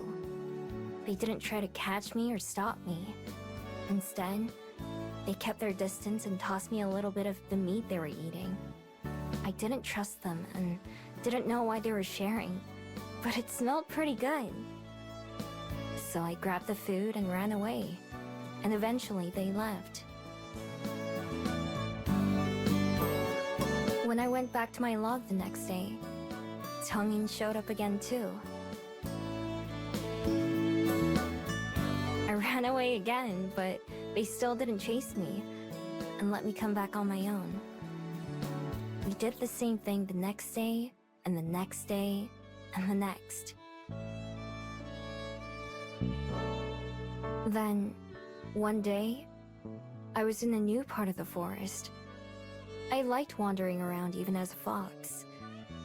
I wasn't paying attention to where I was going, when suddenly, it felt like my leg was on fire. I didn't know what it was at the time, but I'd walked right into a trap that a hunter left. I couldn't move as much as I tried, and it's still the scariest thing that ever happened to me. I was sure I was gonna die. Finally, Changin showed up. At first, I thought they were there to finish me off. Instead, they were worried for me. They knelt down and got my foot out of the trap, and then wrapped it with a part of their shirt to stop it from bleeding. That was when I finally figured out they weren't going to hurt me. I kept going to the grove to see them, and they kept being there. I let them get close enough to touch me after that. Still, they didn't do it much. It was only to check on my leg and make sure it was healing okay. One day I went, and they were waiting like always, but they brought a lot more food than usual. And they gave it all to me, hardly eating anything themselves. After I was finished, we sat together for a while. They sat on my log, and I laid in the grass nearby. Finally, they got up like usual and set two things on the ground. One was a bag of food, the same as they had just given me. The other was a little paper scroll. They patted me on the head for the first and only time. Then, they left our grove. At the time, I didn't think that day was anything special, other than the extra snacks. But it was the last time I'd ever see them. When I came back the next day, they weren't there. I waited, just in case they were late, but they never showed up. The scroll they left and some of the food were still there. Other animals had taken a lot of the food, but they didn't want the paper. I took the scroll with me when I left. I didn't know what it was, but it was theirs, so it had to be important. My only option was to carry it in my mouth. I went back again the next day, expecting them to show up, but they never did. I don't know how many more days it took before I realized they weren't coming back. Once I did, it was all I could think about. I kept looking for them, but I couldn't find them, as much as I wanted to. I didn't even know why I wanted to see them so badly. Just that I did. While I was thinking about that, I started to choke. Something came out of nowhere and was stuck in my throat. Finally, I coughed it up. A bead. I'd never seen it before, and definitely never swallowed it. I left it and went back to my den, but it was waiting for me there too. No matter where I went, it was always waiting. So finally, I touched it with my nose. Everything after that happened so fast. 1 second I was there, just a normal fox. The next, I was in this new form, not sure how or why. Some things came to me naturally, like using my new body and walking on 2 feet, and even how to turn back into a fox. But I still thought like an animal and acted like one. I didn't know any words that I could even think with. I had to learn those, and all kinds of other human behaviors the hard way, after getting chased away from villages and strangers that I met. Over time, I learned how to hide and blend in, and steal, and just how to survive. I followed Jungin's scent all the way to the ocean. I'd never seen so much water, not even close. I had no idea how huge it was. I boarded a ship like Jung-in had, not knowing that it would take me somewhere different than the one they took. And I've been looking for them ever since.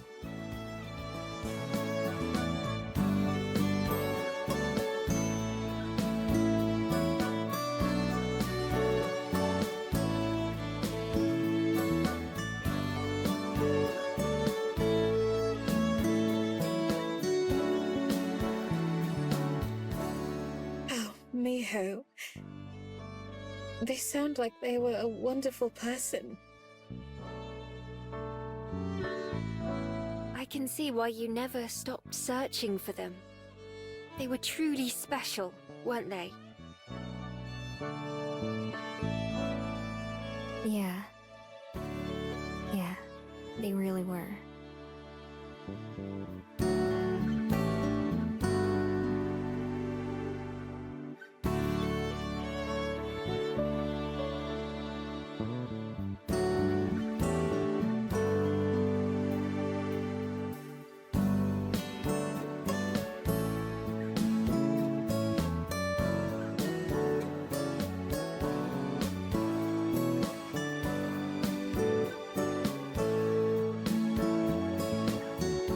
Anyway, I'm sorry for getting so mad at you yesterday, Juliet. And for how I acted this morning with you, Aspen. I know that you both just wanted to keep me from getting hurt. But that's another thing, too. It feels like you're always looking after me, or taking care of me. There are lots of things I'm still learning, but I'm not weak. I've taken care of myself for a long time, you know. So, I don't want it to be like that anymore. I want you to be honest with me from now on, both of you. Even if it's something that would make me sad or angry. I promise that I won't run away without saying anything. I won't just disappear no matter what happens. Because if we're really friends, then we should trust each other, right? That's one of the things I've learned.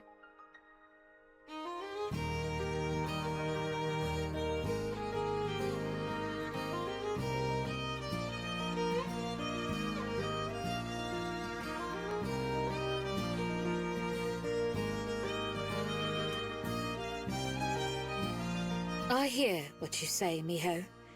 And I agree. You're not the only one still learning things, you know? I have a long way to go too. For years, I felt it for the best to remain open, but guarded. If I maintained a comfortable distance, even from those I call my dearest friends, then I would be protecting myself. By never getting to know anyone too well, by withholding any meaningful details of my life, I thought to avoid the pain of loss again. But all I've done is keep myself from experiencing that joy of companionship again, while even causing hurt to others. I'm not too experienced when it comes to being honest to myself. Or perhaps only honest to a point. But you're right, Miho. That isn't how it should be. From here on out, I'll endeavor to be more open, more real, with both of you. For myself, and for you.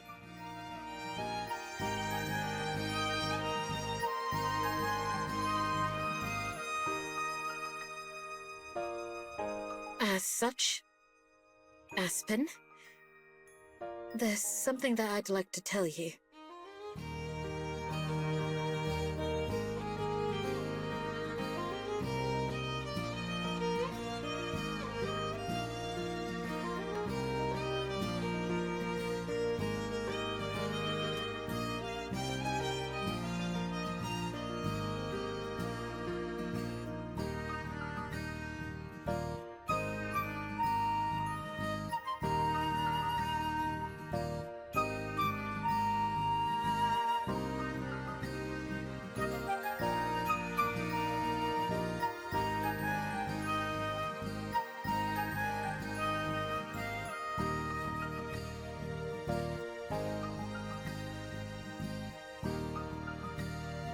God, that's certainly a lot to take in. Thank you for telling me, though. Cosette sounds like she was a wonderful person, just like Johnine. I wish I could have met her. I wish you could have as well. She would have had endless stories to recount, and I know she would have loved to share them. As for all the other stuff, first of all, I promise, to both of you, I want us to be truly friends as well. I don't have anything quite so dramatic in my past, but I certainly know how it feels to be performative. I can hardly fault you for curating your self-image when I do the same thing. It's kind of funny, actually, and a little scary to hear you talk about Cosette and Zhongyin. Because, as someone who will one day be past tense, I often wonder about how I'll be remembered when I'm gone. Not that I expect that to be any time soon, but still, I hope that someone speaks of me just as fondly someday. There will be more than enough time for me to worry about that in the future, though. Right now, I'm glad we had this conversation. It was worth the near panic attack I had earlier, wondering what would be said tonight. Me too. I still have a lot to think about, and I'm still sad. But I don't want to be sad forever. I know it's not what they would have wanted for me either. But I do know that I'm lucky I met you two, and that you're my friends. I want it to stay like that.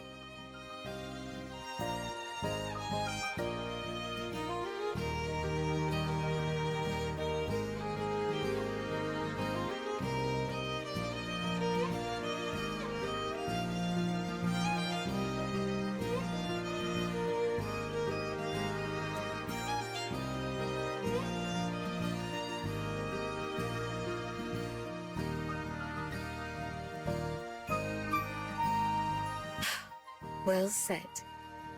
And don't worry, Miho. We're not going anywhere.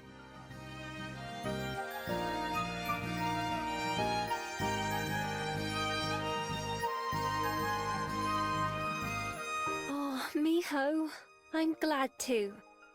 The first time you stepped into the Bell House was one of the luckiest days of my life.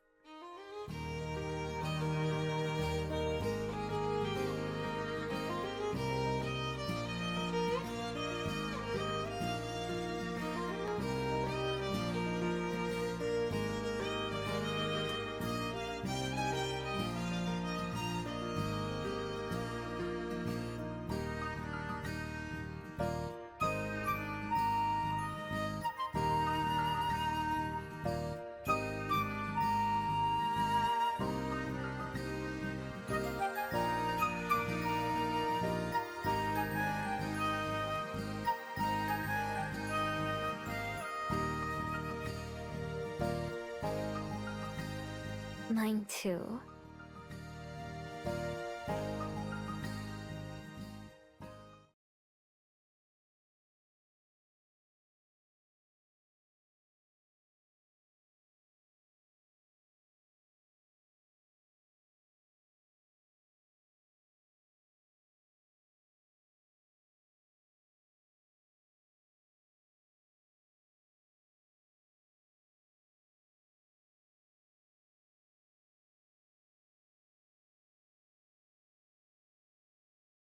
By the way, Aspen, I do believe this weekend is a special occasion. Am I correct? I had been trying to ignore that until now, but yes. Wait, what? What happens this weekend? This Friday is my birthday. A brutal reminder that, like we just discussed, time won't wait for me. Whoa! Humans have parties for that, right? Are you gonna have a party? No, I'm not turning 12. How old are you turning? Not 12? I thought parties were a thing you got to do your whole life. That's not fair that only 12-year-olds get to have them. It's not like that. They're just one of those things that you grow out of. Why? Why what? Why do you grow out of them?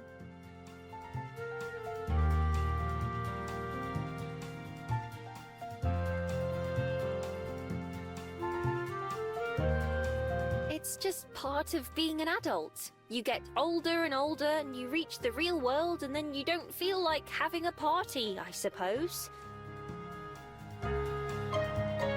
When you're young, it's exciting getting older because there's so much you can't do as a child.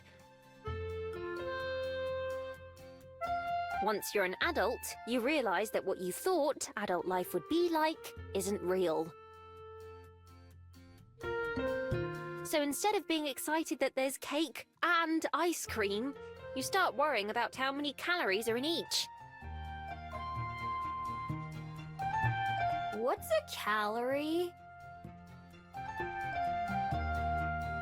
Never mind. You know, Miho has a point. She does? I do! You're never too old to have fun, as you both went out of your way to remind me. 25 can be just as much a reason to celebrate as 5. I suppose you're right. For the record, I'm only turning 24. Thank you very much. Still, I'm not the partying type. Plus, I told my parents I'd go visit them this weekend. Just for a day, mind. I'll be back well before 24 hours have passed. Ah, that's wonderful. I'm sure they'll be overjoyed to see you. I'm sure they will be, at least for a little while. I still wouldn't want to stay for more than a weekend, even without Miho to keep in mind. Longer than that, and my mum and I would probably go crazy. I'm not leaving Welly until late Saturday evening, though. Would you mind going with me to the bus stop on that day, Miho? Just to be extra safe. Yeah, of course. Even without a party, would you let us treat you to dinner on Friday evening? We can go wherever you like. That would be nice, thank you. No gifts, though. It won't be a party. That's easy, because they wouldn't know what to get you anyway. Where do you want to go? I'm not sure yet, but I'll let you two know. Maybe you can come over on Friday evening, and we'll go from there. Come over? Where? To my apartment? I do have my own place to live, you know.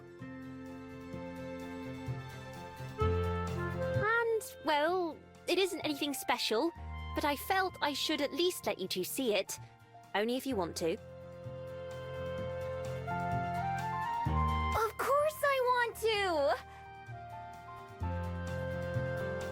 I mean it. It's the definition of average. I'm not even sure if it can fit 3 people. I lived in a dirt hole for most of my life. I can handle anything. Good point. You'll feel right at home then. I'd love to come visit as well. Thank you for the invitation. Great. I'll clean up and make sure the cats are on their best behavior. It's been quite a while since we've had company. I can't wait!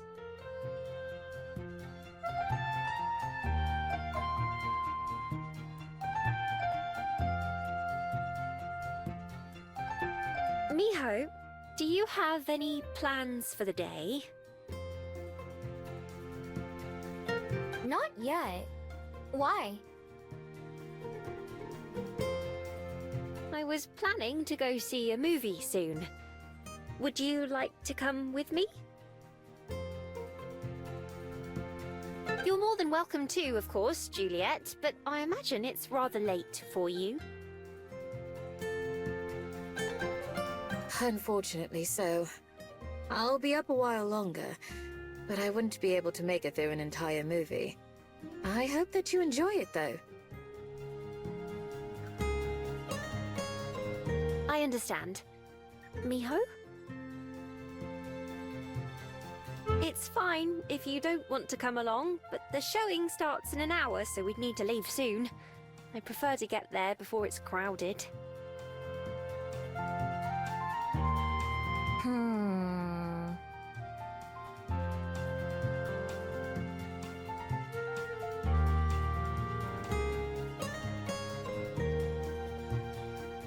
Sure, I'll go. It's like watching a really big TV, right? Precisely. I'm sure you'll have a great time.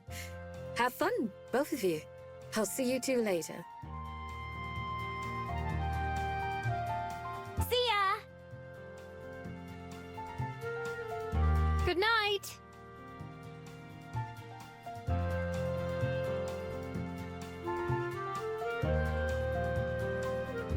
Are you ready to go? Yep, I am.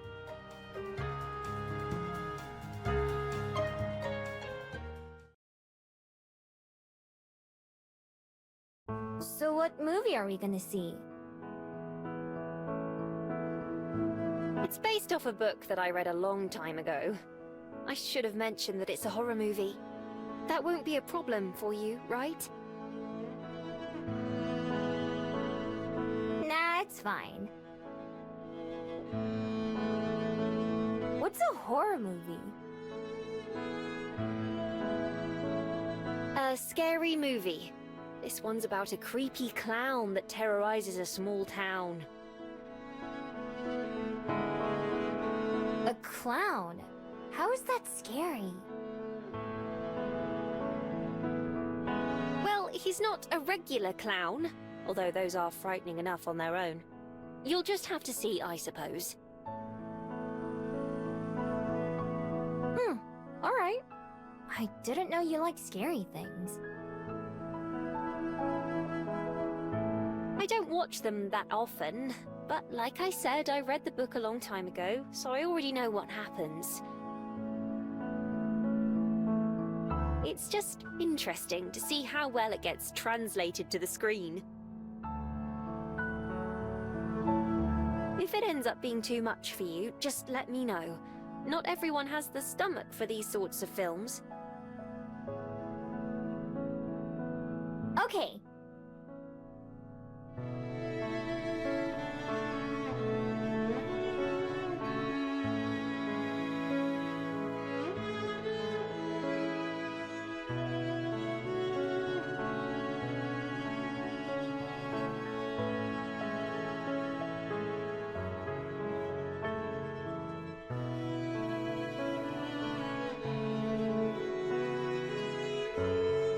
Do you want any snacks? Of course! What do they have? traditionally you have popcorn at the movies. They also have candy and other things too. If you'd like, we can share some popcorn. Sounds good. I've never had popcorn from a machine like that before. Let's change that then.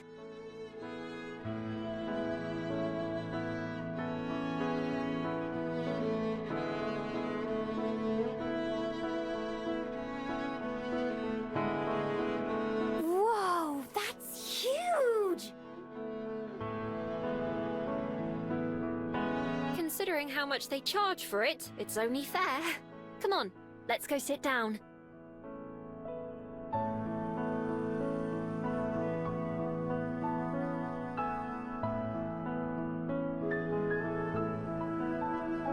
Whoa, that's huge too!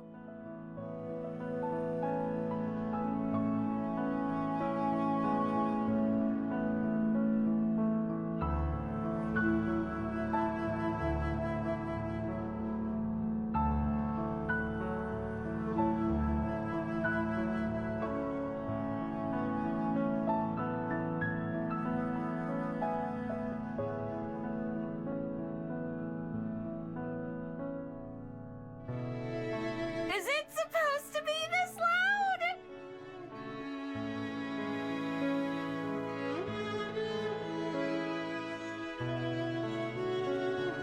Yes, but we're not. It's like the library.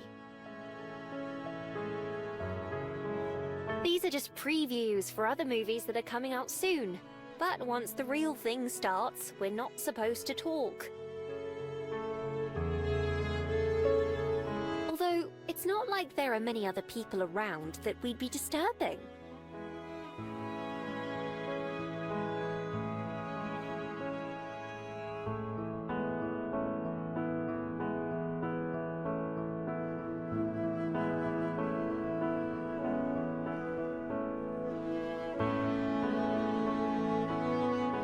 Whoa, this?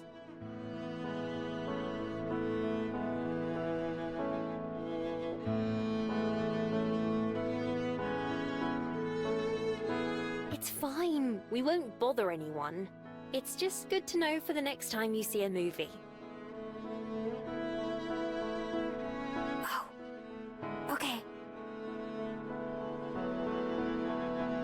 This is really good.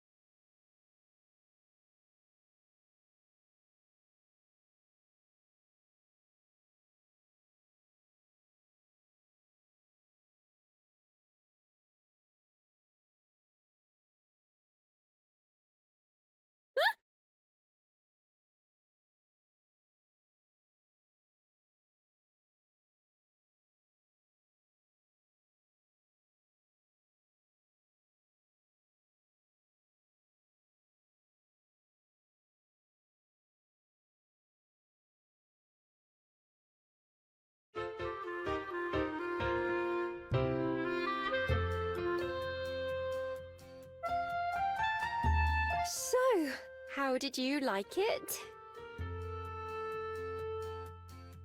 It was alright. I don't think I was ever very scared though. That's good. I thought I would be okay since I knew what was going to happen, but it startled me a few times. Yeah, I noticed.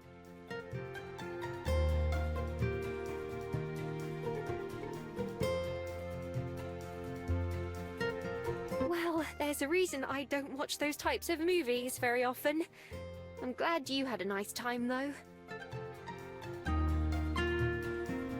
Yeah, thanks for inviting me. Maybe next time we can see something that's easier to watch.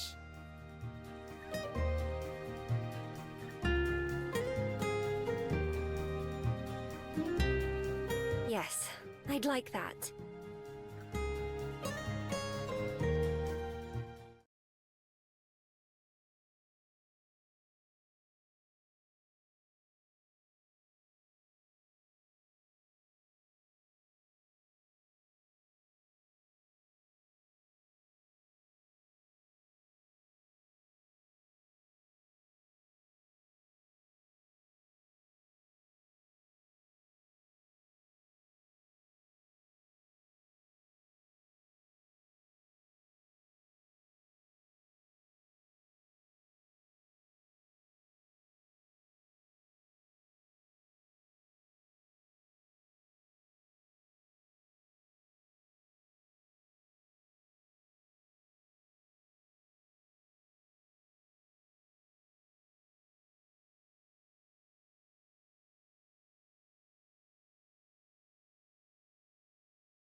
This is the place. I believe she's on the ground floor.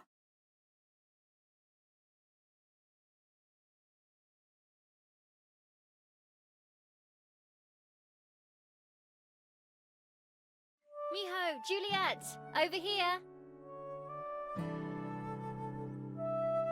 Aspen!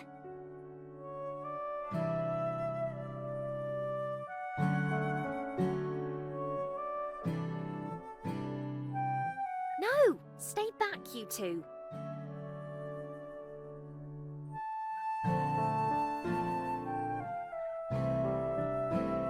What's wrong? I said, no, not you, Miho. I'm talking to the cats.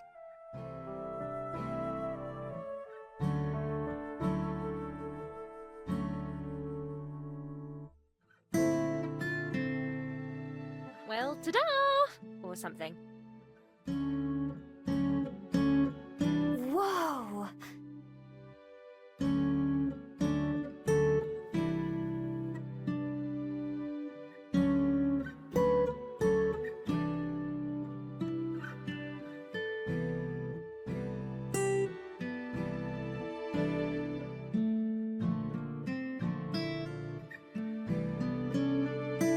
I hope that was the good kind of whoa.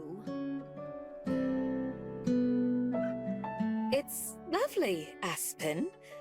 I adore the fairy lights and plants. They make it feel very welcoming. Thank you for having us. Yeah, thanks. It was a good whoa, don't worry.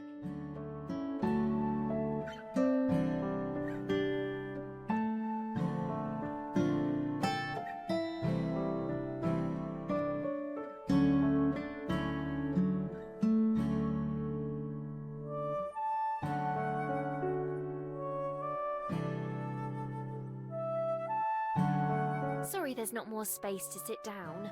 You can see why I don't have company over very often. You can sit on the bed if you'd like. Or the computer chair. Oh, it's fine. I'm okay on the floor.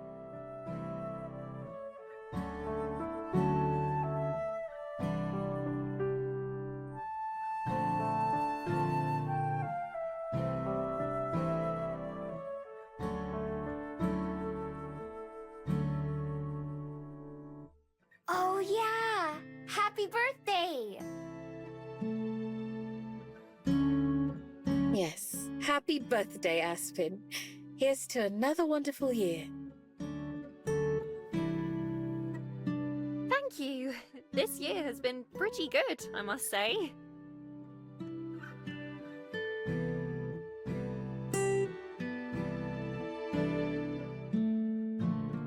Can I help you?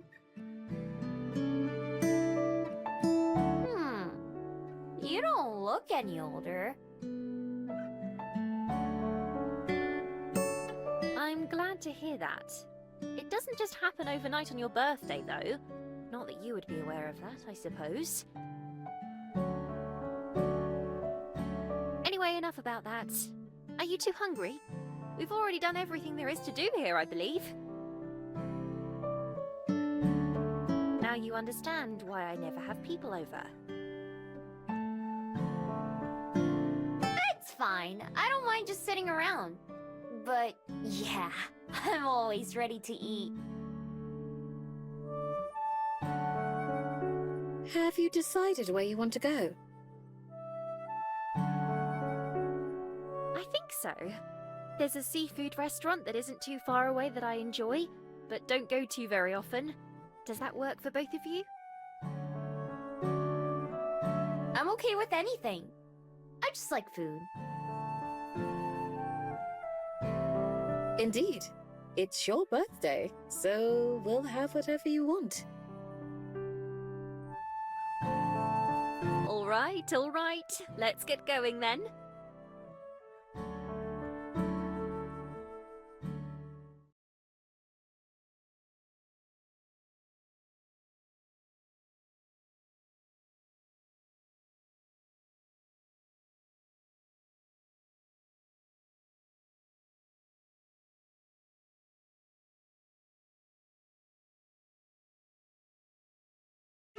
sure smells fishy. It's supposed to. That means it's fresh.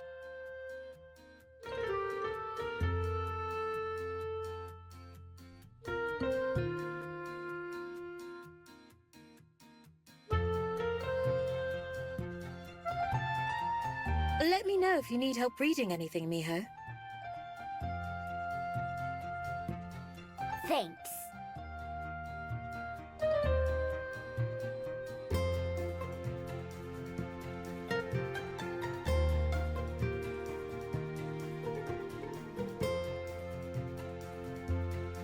What do you usually get here, Aspen? Well, they're most well known for their crab, although it's very messy. And expensive, so I've never had it. I usually get the clam chowder or fish and chips if I want to hate myself later. Oh. What's chowder? It's like a thick soup. Oh. Isn't it hard to eat clams? I've tried before, but I couldn't get past the shells. They do that for you. No shells involved. Whoa! That's nice of them. I'm sure they'd be glad to hear that. Is there something you usually order when you go out to eat? I've never been to a restaurant before. Unless you count the Bell House. Well, not as a paying customer, at least. But I know how they work because I've seen them on TV. I hope you enjoy your first time then. I will. Both of you, feel free to order whatever you'd like. Don't worry about the price. Don't worry, I wasn't.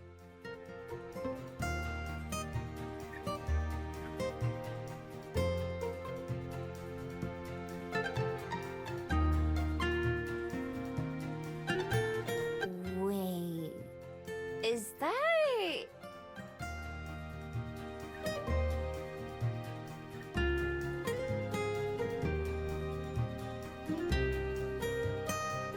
The crab? Yes.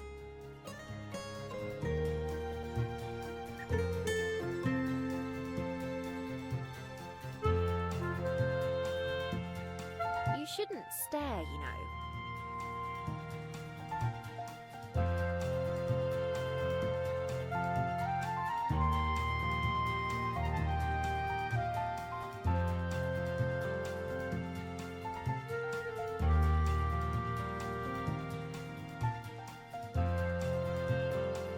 I want that!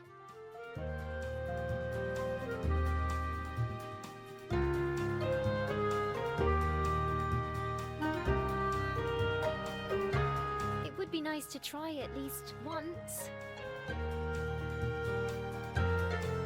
Sounds like it's settled then.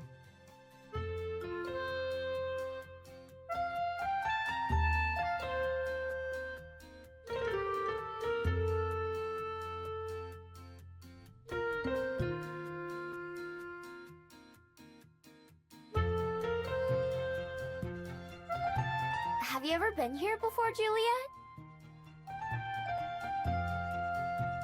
I haven't. As I'm sure you know, I don't go out to eat very often. I've been to similar restaurants before, though. You went to the Bell House back when it first opened, didn't you? I seem to recall you telling me that once. I did, yes. I can still remember what I had. A chai latte with a blueberry scone. Were you working there yet? Oh no, it was a few years before I came to Welly. Although... Regina, my boss, wants to expand. There's going to be a second location opening in a couple months. She asked me if I would consider being store manager. Oh, congratulations! That's quite the honor. You'd get to run the whole place? I would still be working for her, but otherwise, yes. I haven't decided if I want to do it or not, though. It would be a lot more work and responsibility, obviously. It would take up much more of my time, too. I'm not sure if I want to put myself through that. That's understandable. I do think you'd be well suited for it, though. Yeah, you already do a lot at the other Bell House. Thanks. Yes, it is tempting. I told her I'll think about it and give her an answer by the end of next month. The building it'll be in is already a coffee shop, so it won't take too long to convert.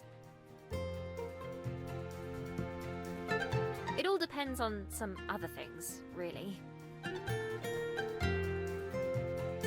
Like what? Well, for one, I'd been thinking about keeping this a secret until I hear back, but I finally finished a draft of my manuscript. I sent it off to a few publishers to see what they think. Oh, congratulations, Aspen! That's a stunning achievement. Yeah! What are you gonna do with all your free time now? Thank you. That's a good question. I'm sure I'll spend plenty of it worrying. Other than that, I will need to find some new ways to fill my day. If all goes well, then I won't have time to help out at the new store. I'm getting rather ahead of myself, though. It's only been a little over a week since I submitted it. Oh, I hope it works out for you. Me too.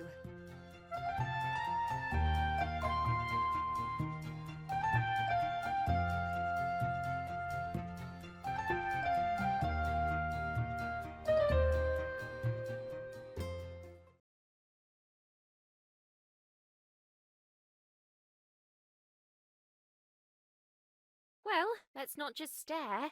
Dig in! I don't even know where to start.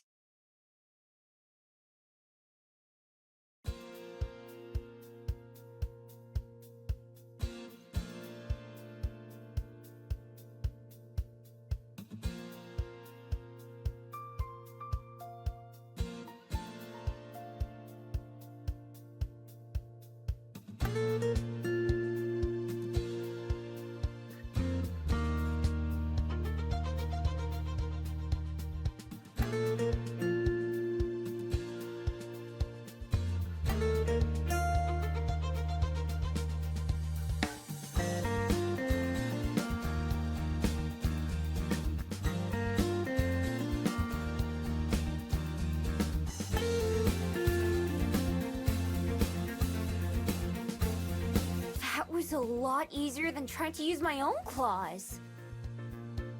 I should hope so.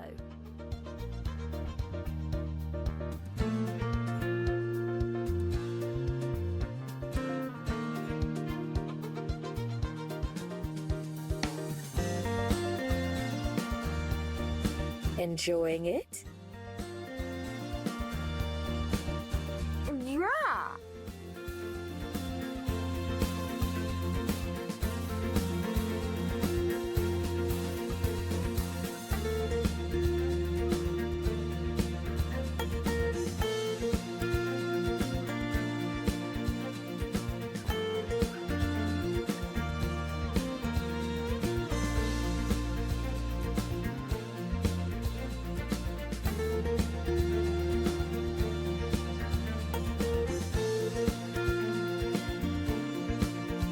Are you still hungry, Miho? Hungry? No. Do I want to eat more? Yes. That was delicious.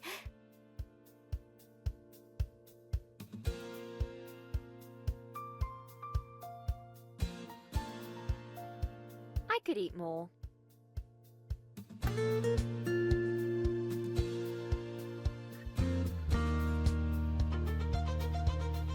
Could we get a second order of this, please?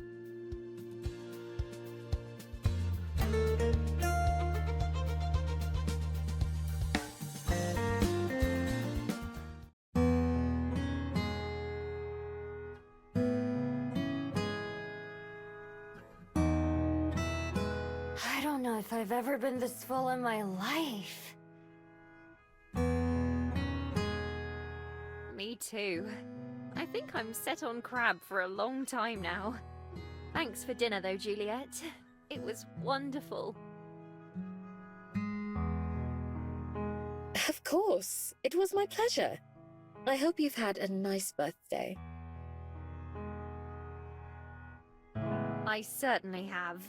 Now, if I can make it back home, I'll call it a success. I feel like I've put on several kilos just from that meal. Would you like me to call you a taxi? No, it's fine. Walking some of this off will be good for me. I still have to pack and get ready for tomorrow. I suppose Miho and I will head home as well then. Does that sound okay, Miho? Yeah. Let's just walk slow.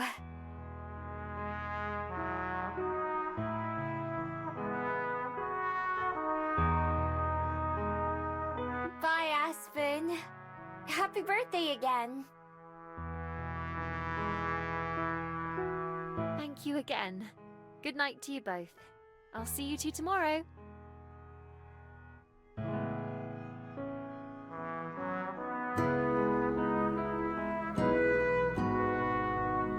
Shall we be off?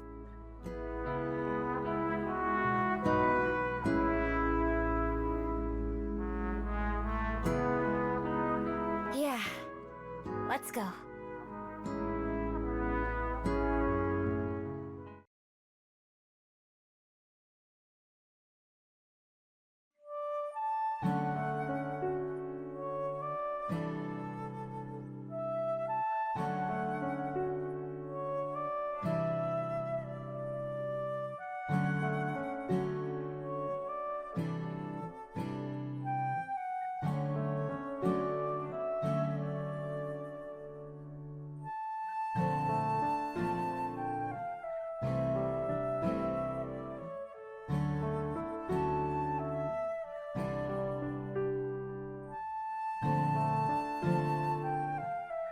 Miho, are you ready to go to the bus station? Yeah. This way, you have as much time as possible to get back. Precisely.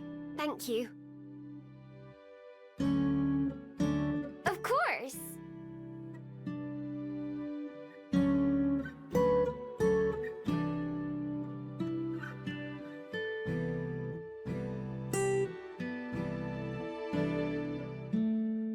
Safe travels, Aspen. Let us know when you get there.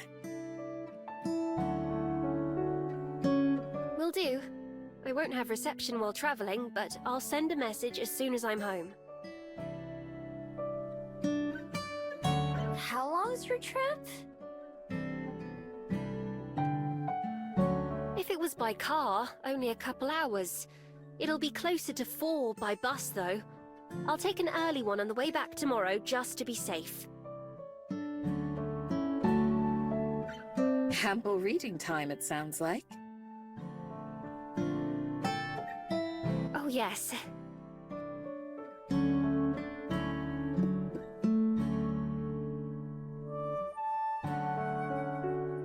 Patricia and I have a lot of catching up to do.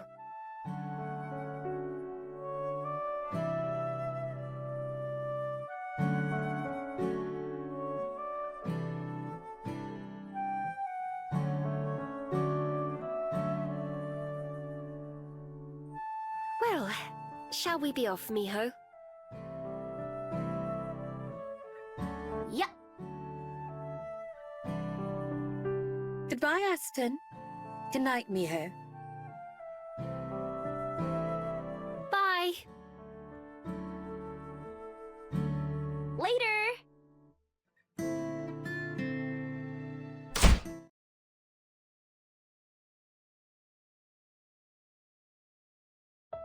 Where exactly is the bus station? Not too far from my apartment. We'll pass it by on the way there. Should we stop by and say hi to the cats? I'm sure they'd love to see me. They're going to be angry enough at me for leaving for a day. I'm not sure I want to traumatize them right before I go. Dang it. I've never gotten along with cats. Have you known many? Only a few.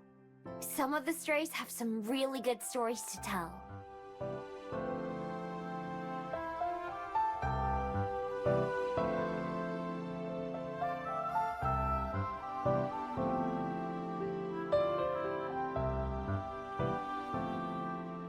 What's it like talking to an animal, anyway? How do you do it?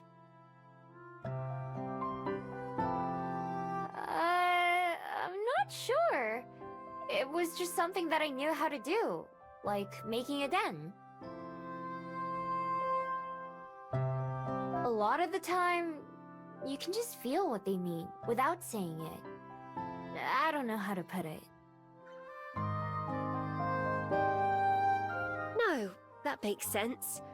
There are some things that you just can't put into words, as much as you'd like to. Exactly! I have the problem a lot. I'll bet you don't, though. You'd lose that bet quite handily. Why, I'd say I struggle to put things into words more than anything. Really? How? I thought you loved writing. I do, usually, but it's not that simple. Sometimes you just can't use any old words. You have to use the right ones.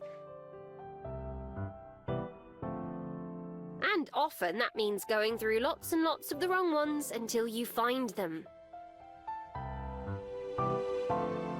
I think it's easier the way animals do it. It certainly sounds like it. I often wonder if I could talk to Percy and Byron, what they would have to say. Maybe they just complain about me not feeding them enough or something. Do you want me to ask them? It's tempting, but no thanks. As long as I don't know for a fact that they're saying rude things, I can convince myself that they're not. Rather like that other cat in the box. Cats like being in boxes, so they probably wouldn't be complaining. Not quite what I meant, but I'll take it.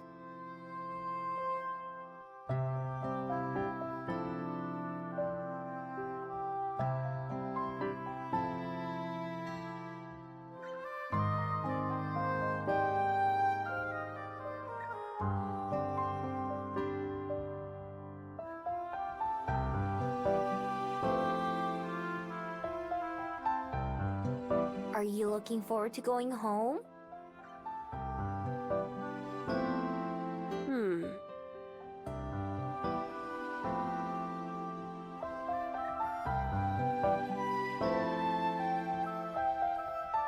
I am, yes. But like I said, I prefer to only do so for a day or two at a time. 'Cause of your parents? A little. They're not really that bad, though. Mum's a worrywart and Dad isn't, so Mum feels like she needs to worry enough for both of them. It's not too bad over the phone, but when I'm there, Mum always tries to convince me to stay and move back. So I tell them they should move out here instead, and Mum goes into why they can't, and it's just tiresome. Sounds like she cares about you a lot. She does. And I love her too, don't get me wrong. It's more the town than them. Or rather, the lack thereof. What do you mean? They live in the middle of nowhere. Mum loves it out in the countryside and says she can't live without her backyard view and half a kilometre from the nearest neighbours. I, on the other hand, can't live without bookstores and coffee shops and high-speed internet.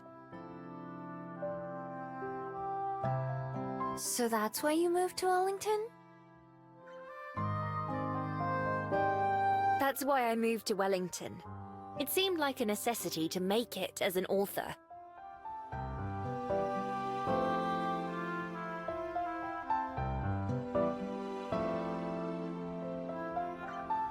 Can you only find the right words here? Exactly. At least, that's what I thought before I came. Turns out that moving to a new city won't magically make you a better writer. Or even a writer at all.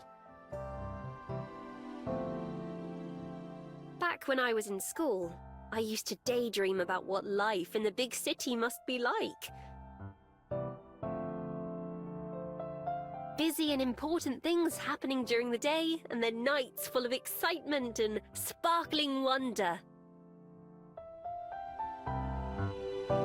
Instead, it's the Bell House, and a tiny apartment the size of my living room back home.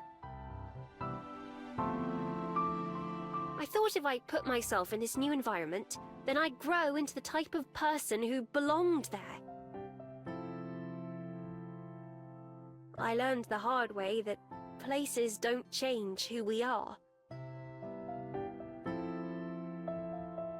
Still, better to be struggling to make it in the city than doing nothing out in the boonies, I tell myself. I think it sounds pretty nice. Peace and quiet, nothing to have to worry about.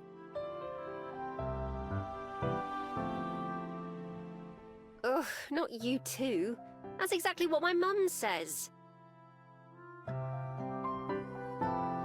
Trust me, it sounds better hearing about it than living it. Just like Wellington. Or any city, I'd imagine.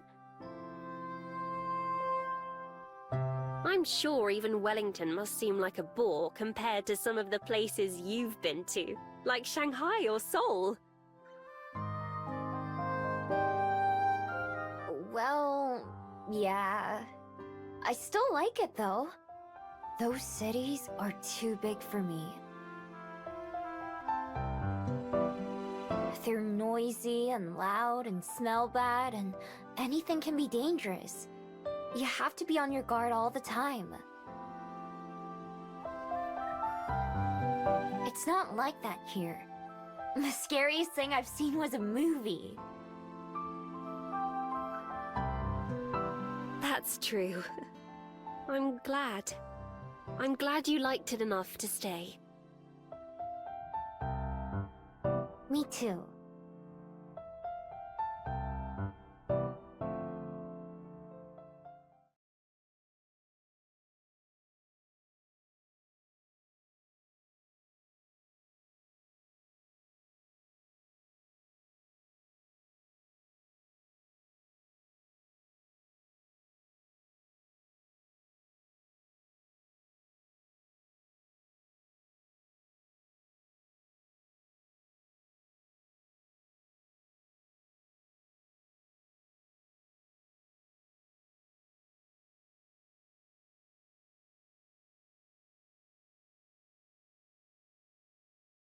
Are you nervous? Me? No. No.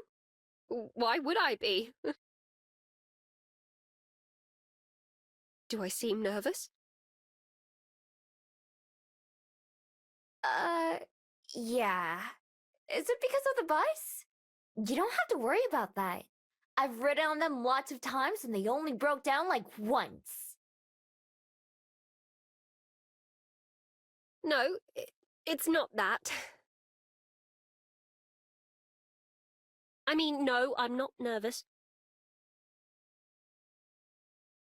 Okay.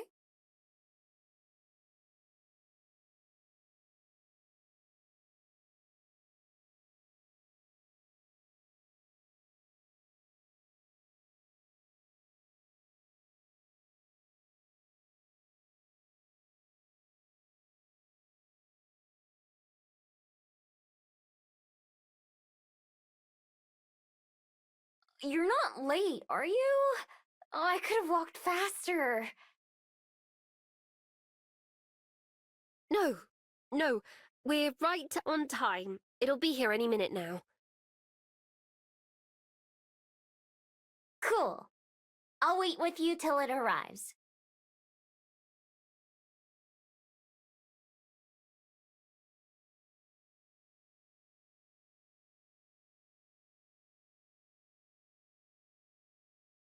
Aspen?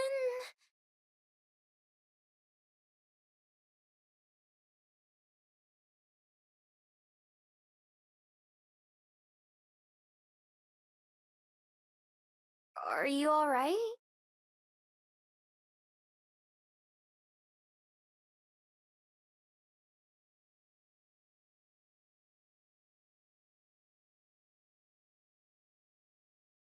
Miho, I have to tell you something.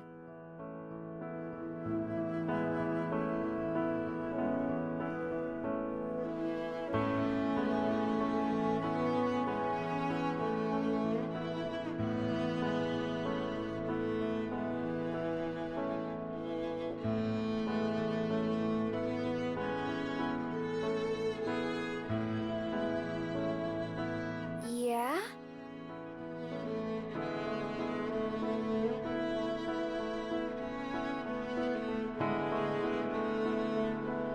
It's something that I've been thinking about telling you for a long time. But it was one of those things where I wasn't sure how, or when, because I didn't know how you'd take it.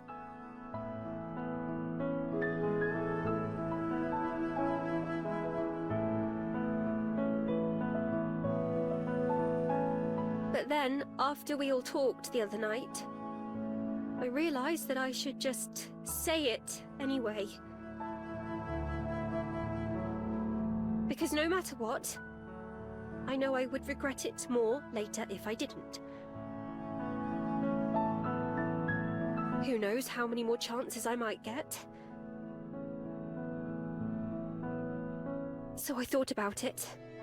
A lot. what the right words were. And I just couldn't figure it out. So I didn't prepare. I'm just saying this, somehow, and hoping. God, I'm actually saying this, aren't I?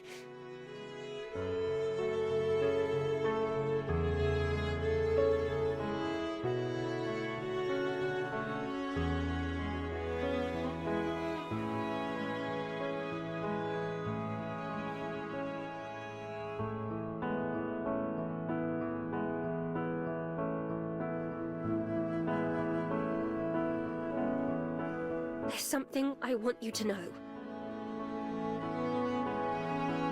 Miho, I used to think that there was no way someone like you could exist. Someone who looks at the world like you do, and is honest about what you see, the good and the bad. And at the same time, someone who doesn't realize just how much she has to offer. Just how much she makes you make people happy. But here you are. Maybe meeting you used up all my luck for the rest of my life. But here you are. And I love you. And I just couldn't keep not telling you that. In case maybe you love me too. I couldn't keep just hoping and wondering and not knowing. And now that I've said it, it feels so good to have out there. I love you, Miho. I love you. At first, I wasn't sure because everything seemed too perfect and unreal. I thought that I was just letting myself get carried away like I always do. A silly little daydream, but it's true. It makes me feel silly how much already, when I think of how utterly stupid it always sounded to me when reading about love at first sight. But how could it be anything else? I don't believe in coincidence, Miho. My life was changed the moment I saw you. I just didn't know it yet. Now I do. Now we both do. I love you, Miho.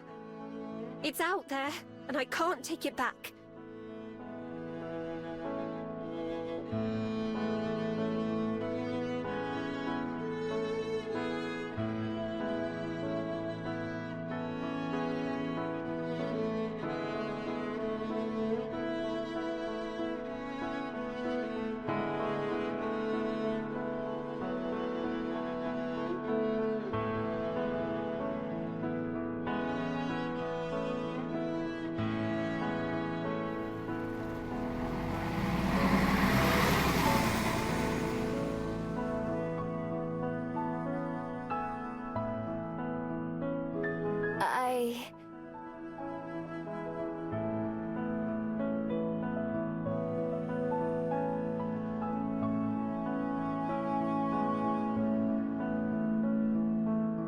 Shh.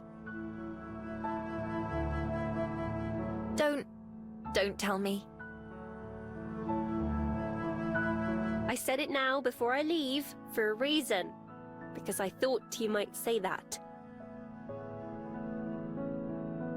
Tomorrow, whatever it is you feel, I'll hear it then.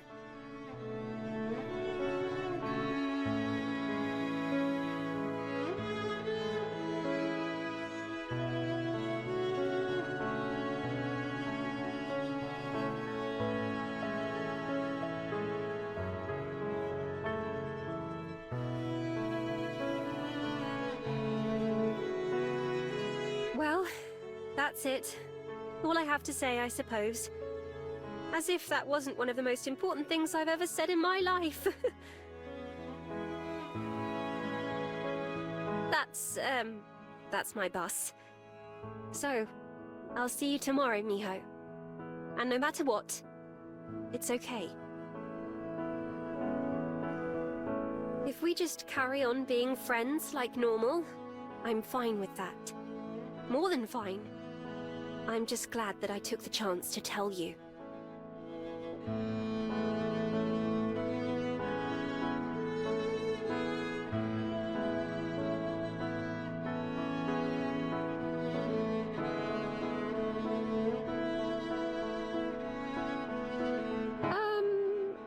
May I give you a goodbye hug?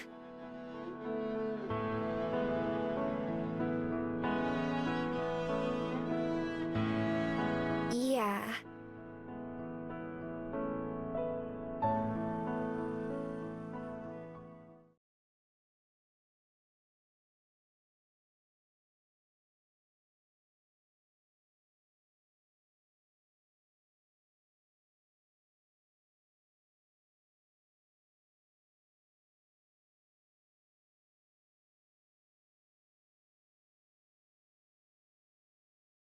Bye, Miho. Bye.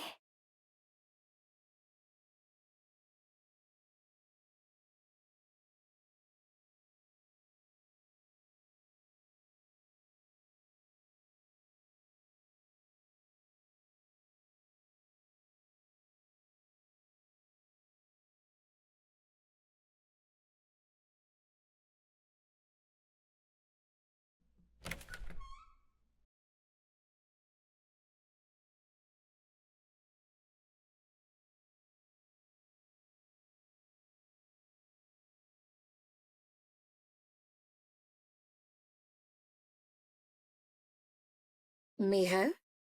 Did something happen? Aspen said she's in love with me. Oh, I see.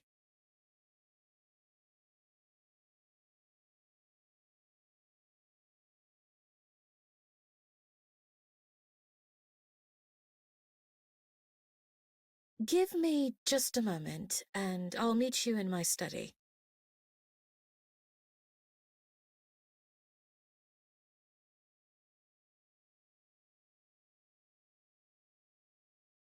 What?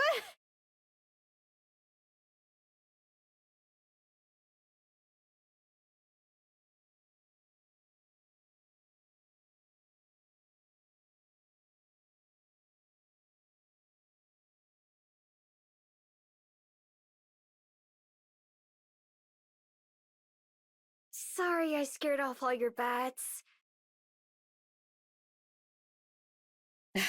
It's fine. Don't worry. I'll be back before too long.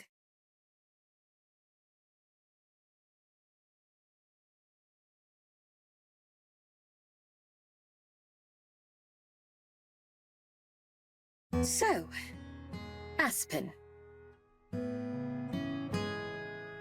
Yeah. Aspen.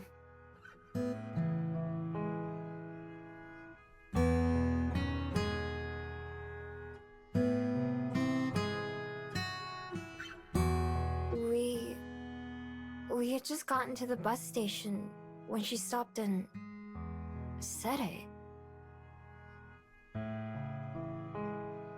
She said she waited until just before she left, so she didn't have to hear my feelings until tomorrow, when she gets home.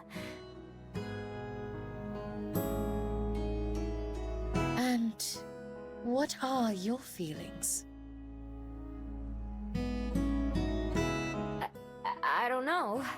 I'm not sure. I haven't ever thought about love or someone being in love with me.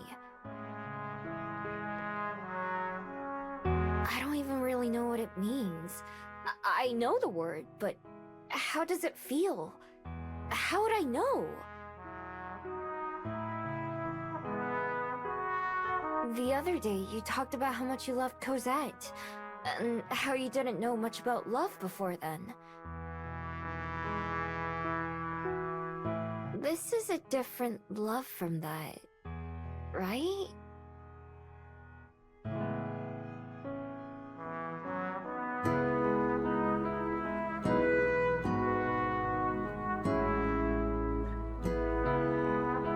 Yes and no.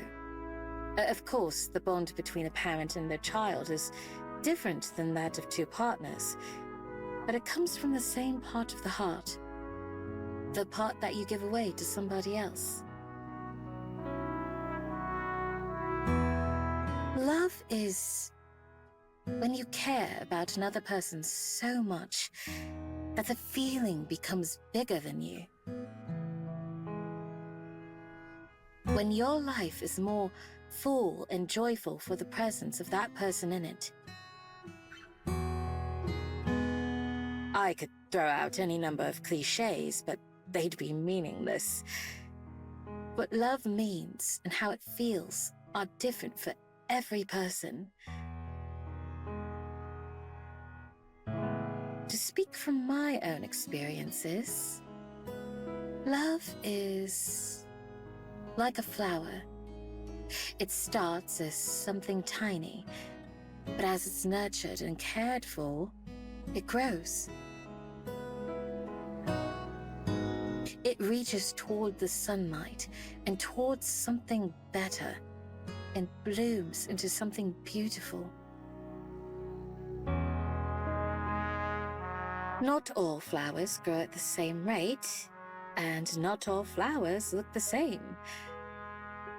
But wouldn't you agree that that's the joy of flowers, Miho?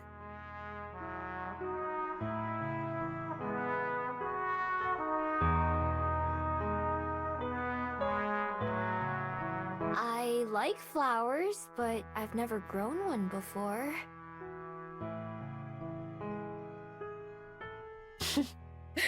The same can be said for everyone at some point.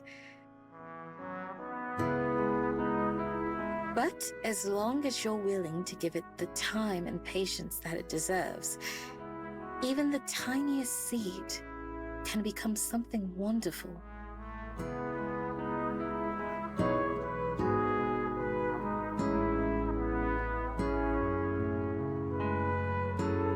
You should take some time to yourself, Miho.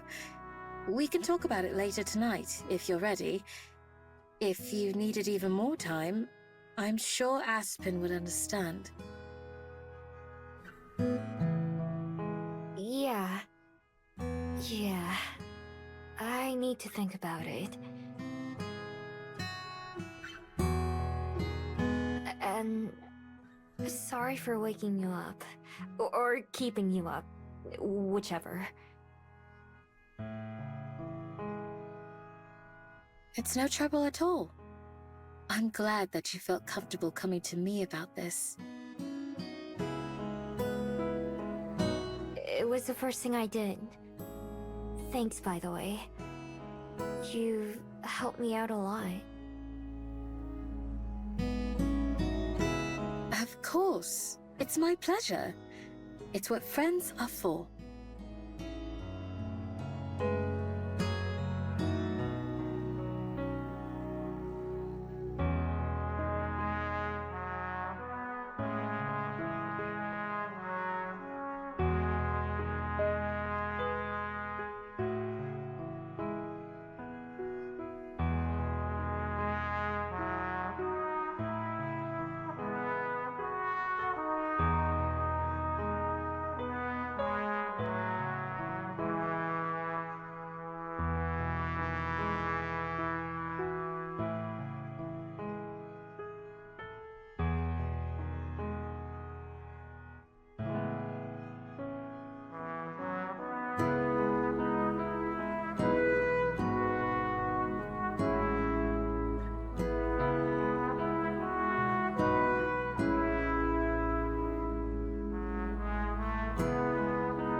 Right on time, like always. I was just about to call for you. I heard you get up a little while ago. I was still doing some thinking, though. I see, I see. So I take it that means you've made up your mind about Aspen, then? Yeah, it wasn't easy, but I have. Matters of the heart are rarely easy. Shall we sit? Yeah.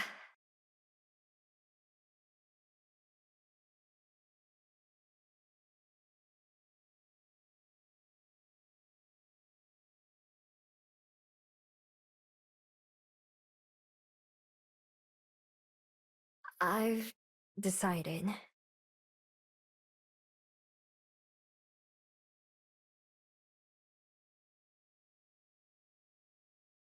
I want to try things with Aspen. I know it'll be hard, but I want to try.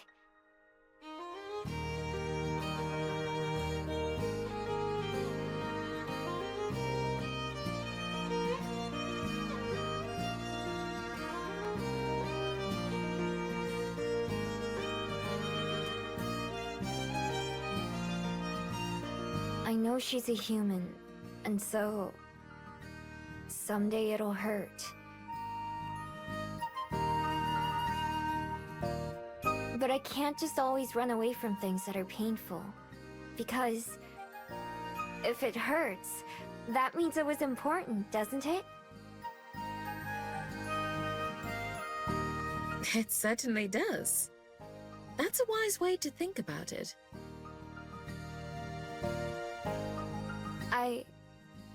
I know I don't know much about love, or how to be in love with someone.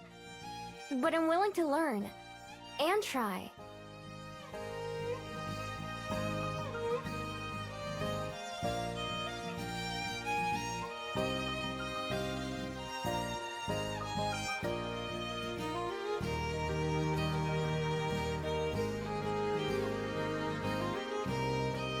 Trying is all anyone could ask of you, Aspen or otherwise. All you have to do is be yourself. That's who Aspen fell in love with, after all. I can't tell you how happy I am for both of you.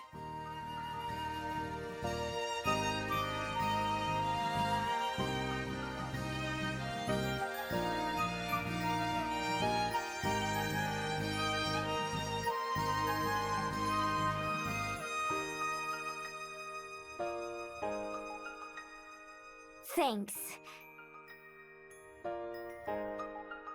I wish she was here, so I could tell her right now. Tomorrow seems so far away. I'm certain she's thinking the same thing. Still, it is rather like her to say something so momentous and then disappear. It took quite a while for her to work up the courage to tell you.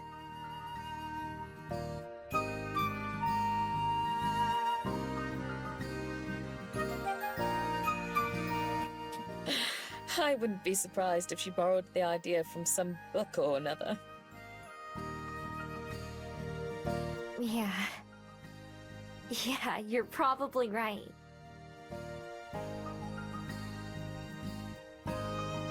And wait, you knew she was gonna tell me?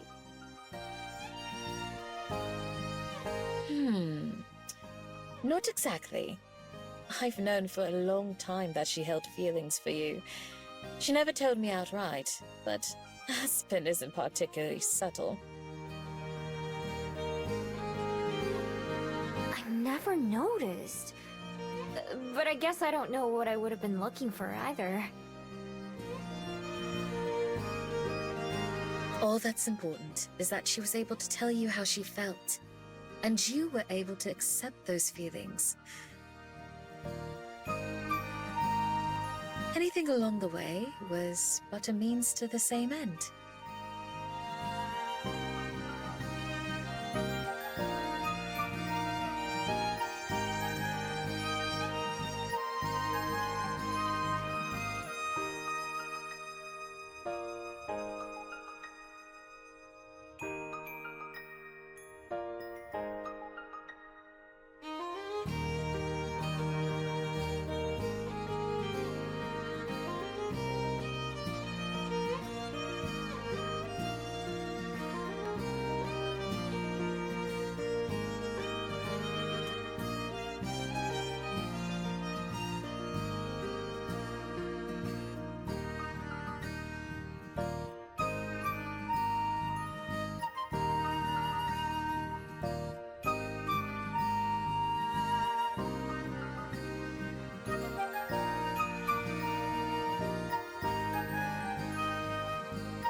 Good morning.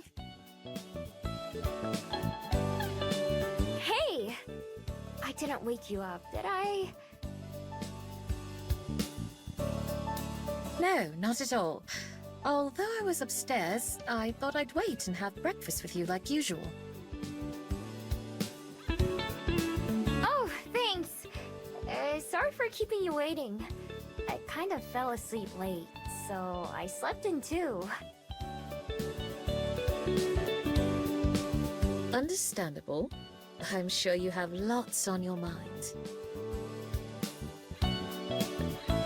You can say that again.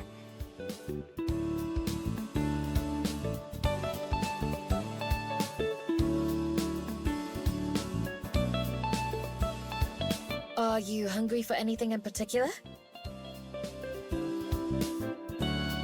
Not really. Maybe something light?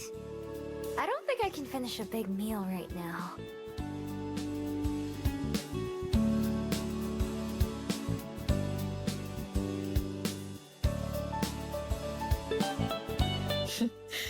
Butterflies in your tummy? Nah, I haven't eaten anything. I'm just nervous. I'm sure I would be too, in your position. Although, Aspen did the difficult task of taking the first step. You have the luxury of being the one to respond. That's true.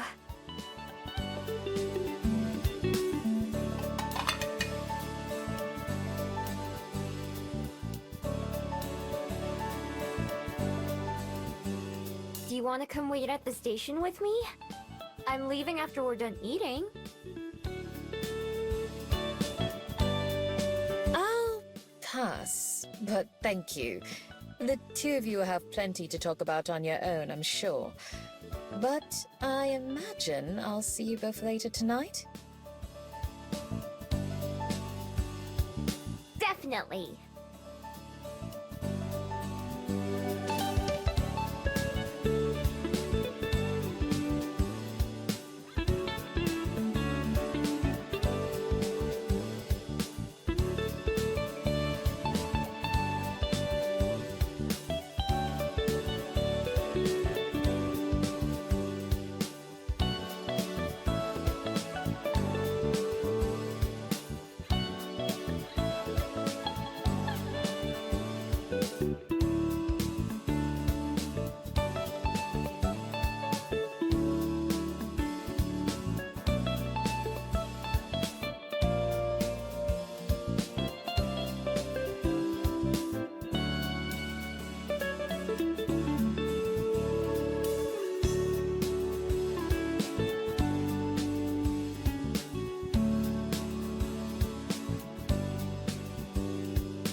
think she left early.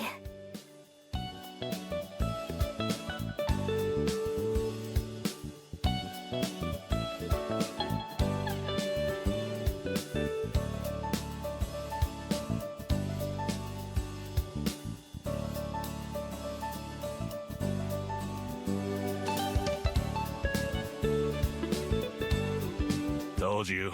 Delayed. Says it right here. Guess I owe you a tenner. It say how long? Nope. Just says delayed due to vehicle issues.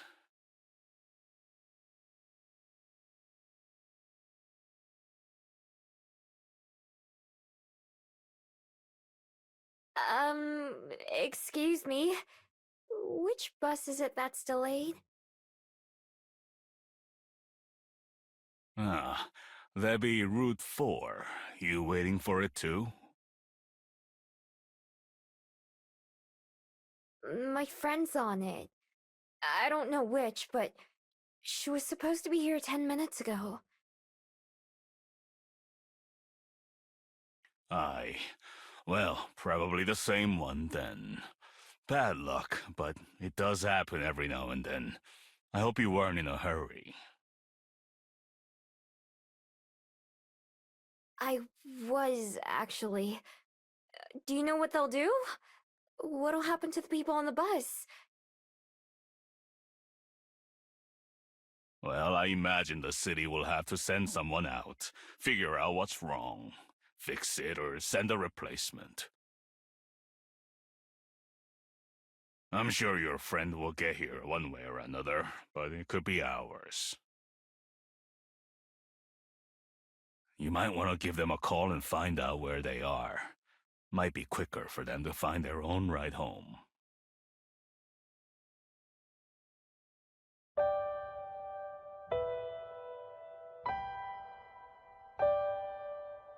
Hey, good luck.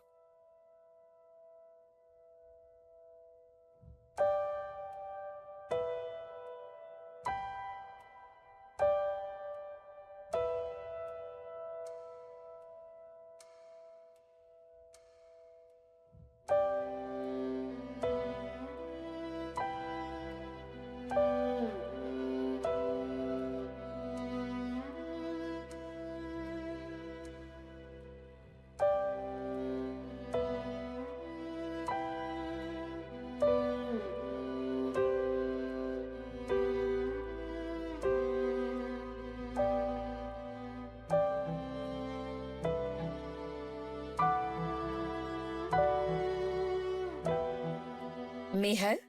What's wrong? Aspen's bus still isn't here. Someone at the station said one of them broke down on the way.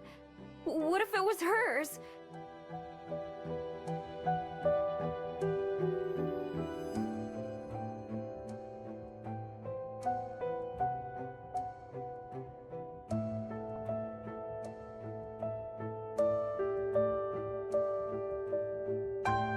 It seems you're right.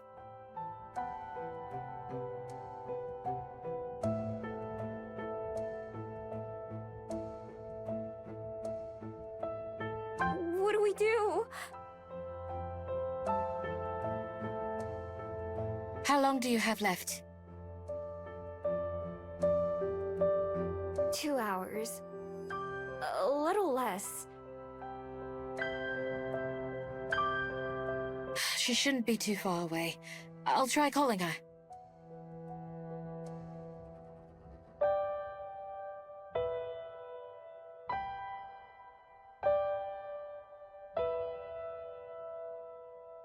She did say that she'd have poor reception en route. Here, Miho. Keep trying. I'll be back in a moment.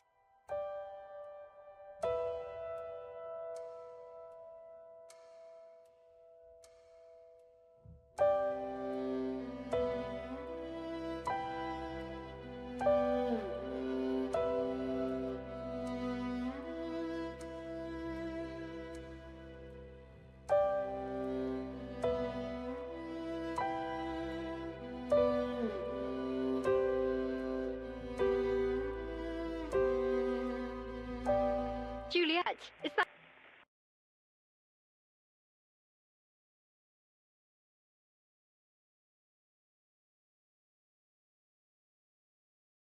Aspen!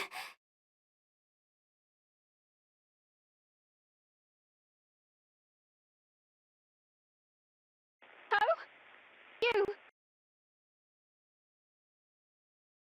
Aspen! It's me! Where are you?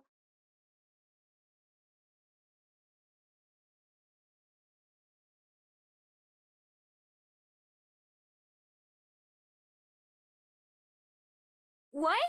I can't hear you! Fucking reception! Let me...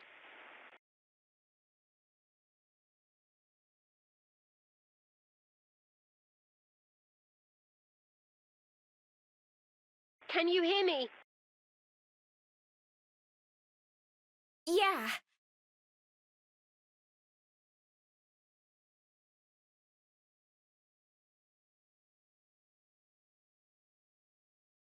Good. I can't move from this spot then. It's the only place I have service. Where are you?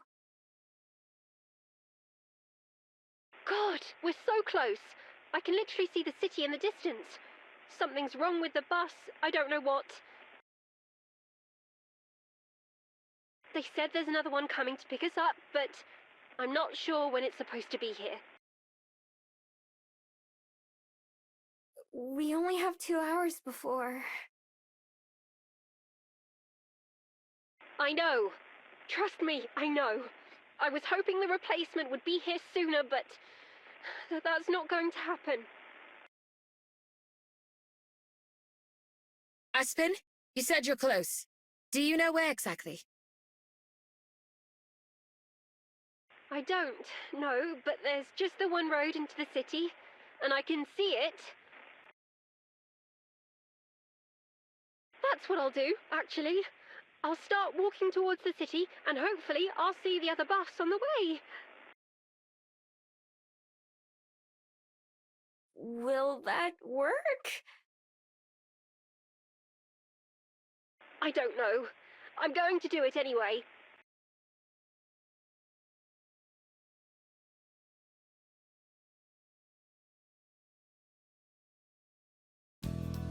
Okay, I'm coming too.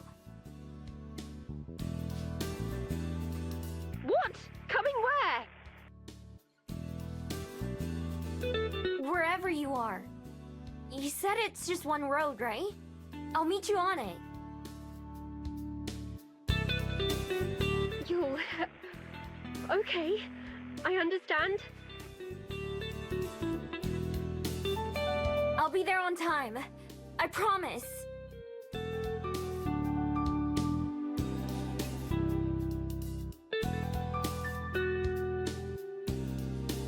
Okay, I'll see you soon. As soon as I start walking, I'll probably lose reception again. I'll try to call you when I can. Okay. Okay, I'm on my way.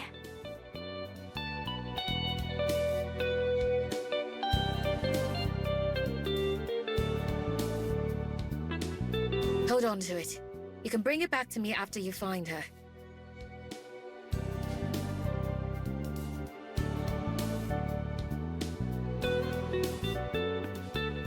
How do I get there?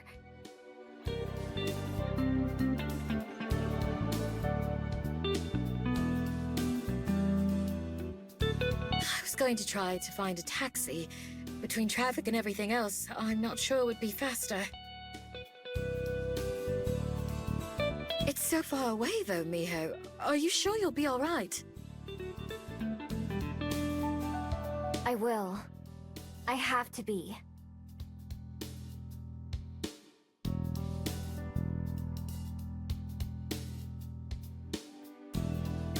Thanks. Thank me later. Together.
Miho!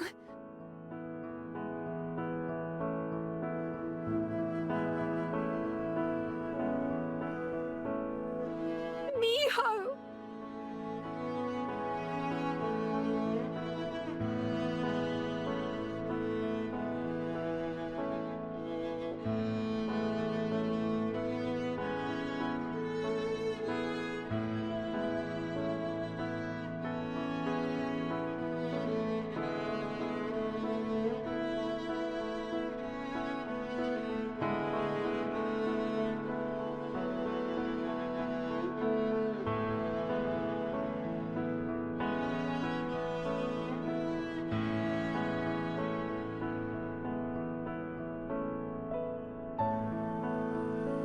I was so worried.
I see you thought about what I said.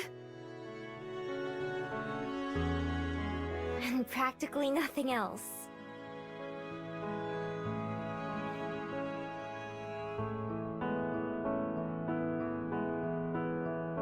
So I wasn't the only one then.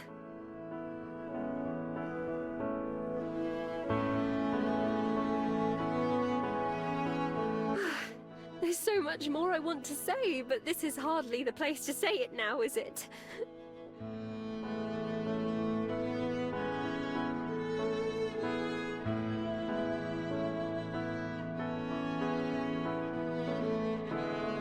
Oh, right. It's kind of a long way home, you know.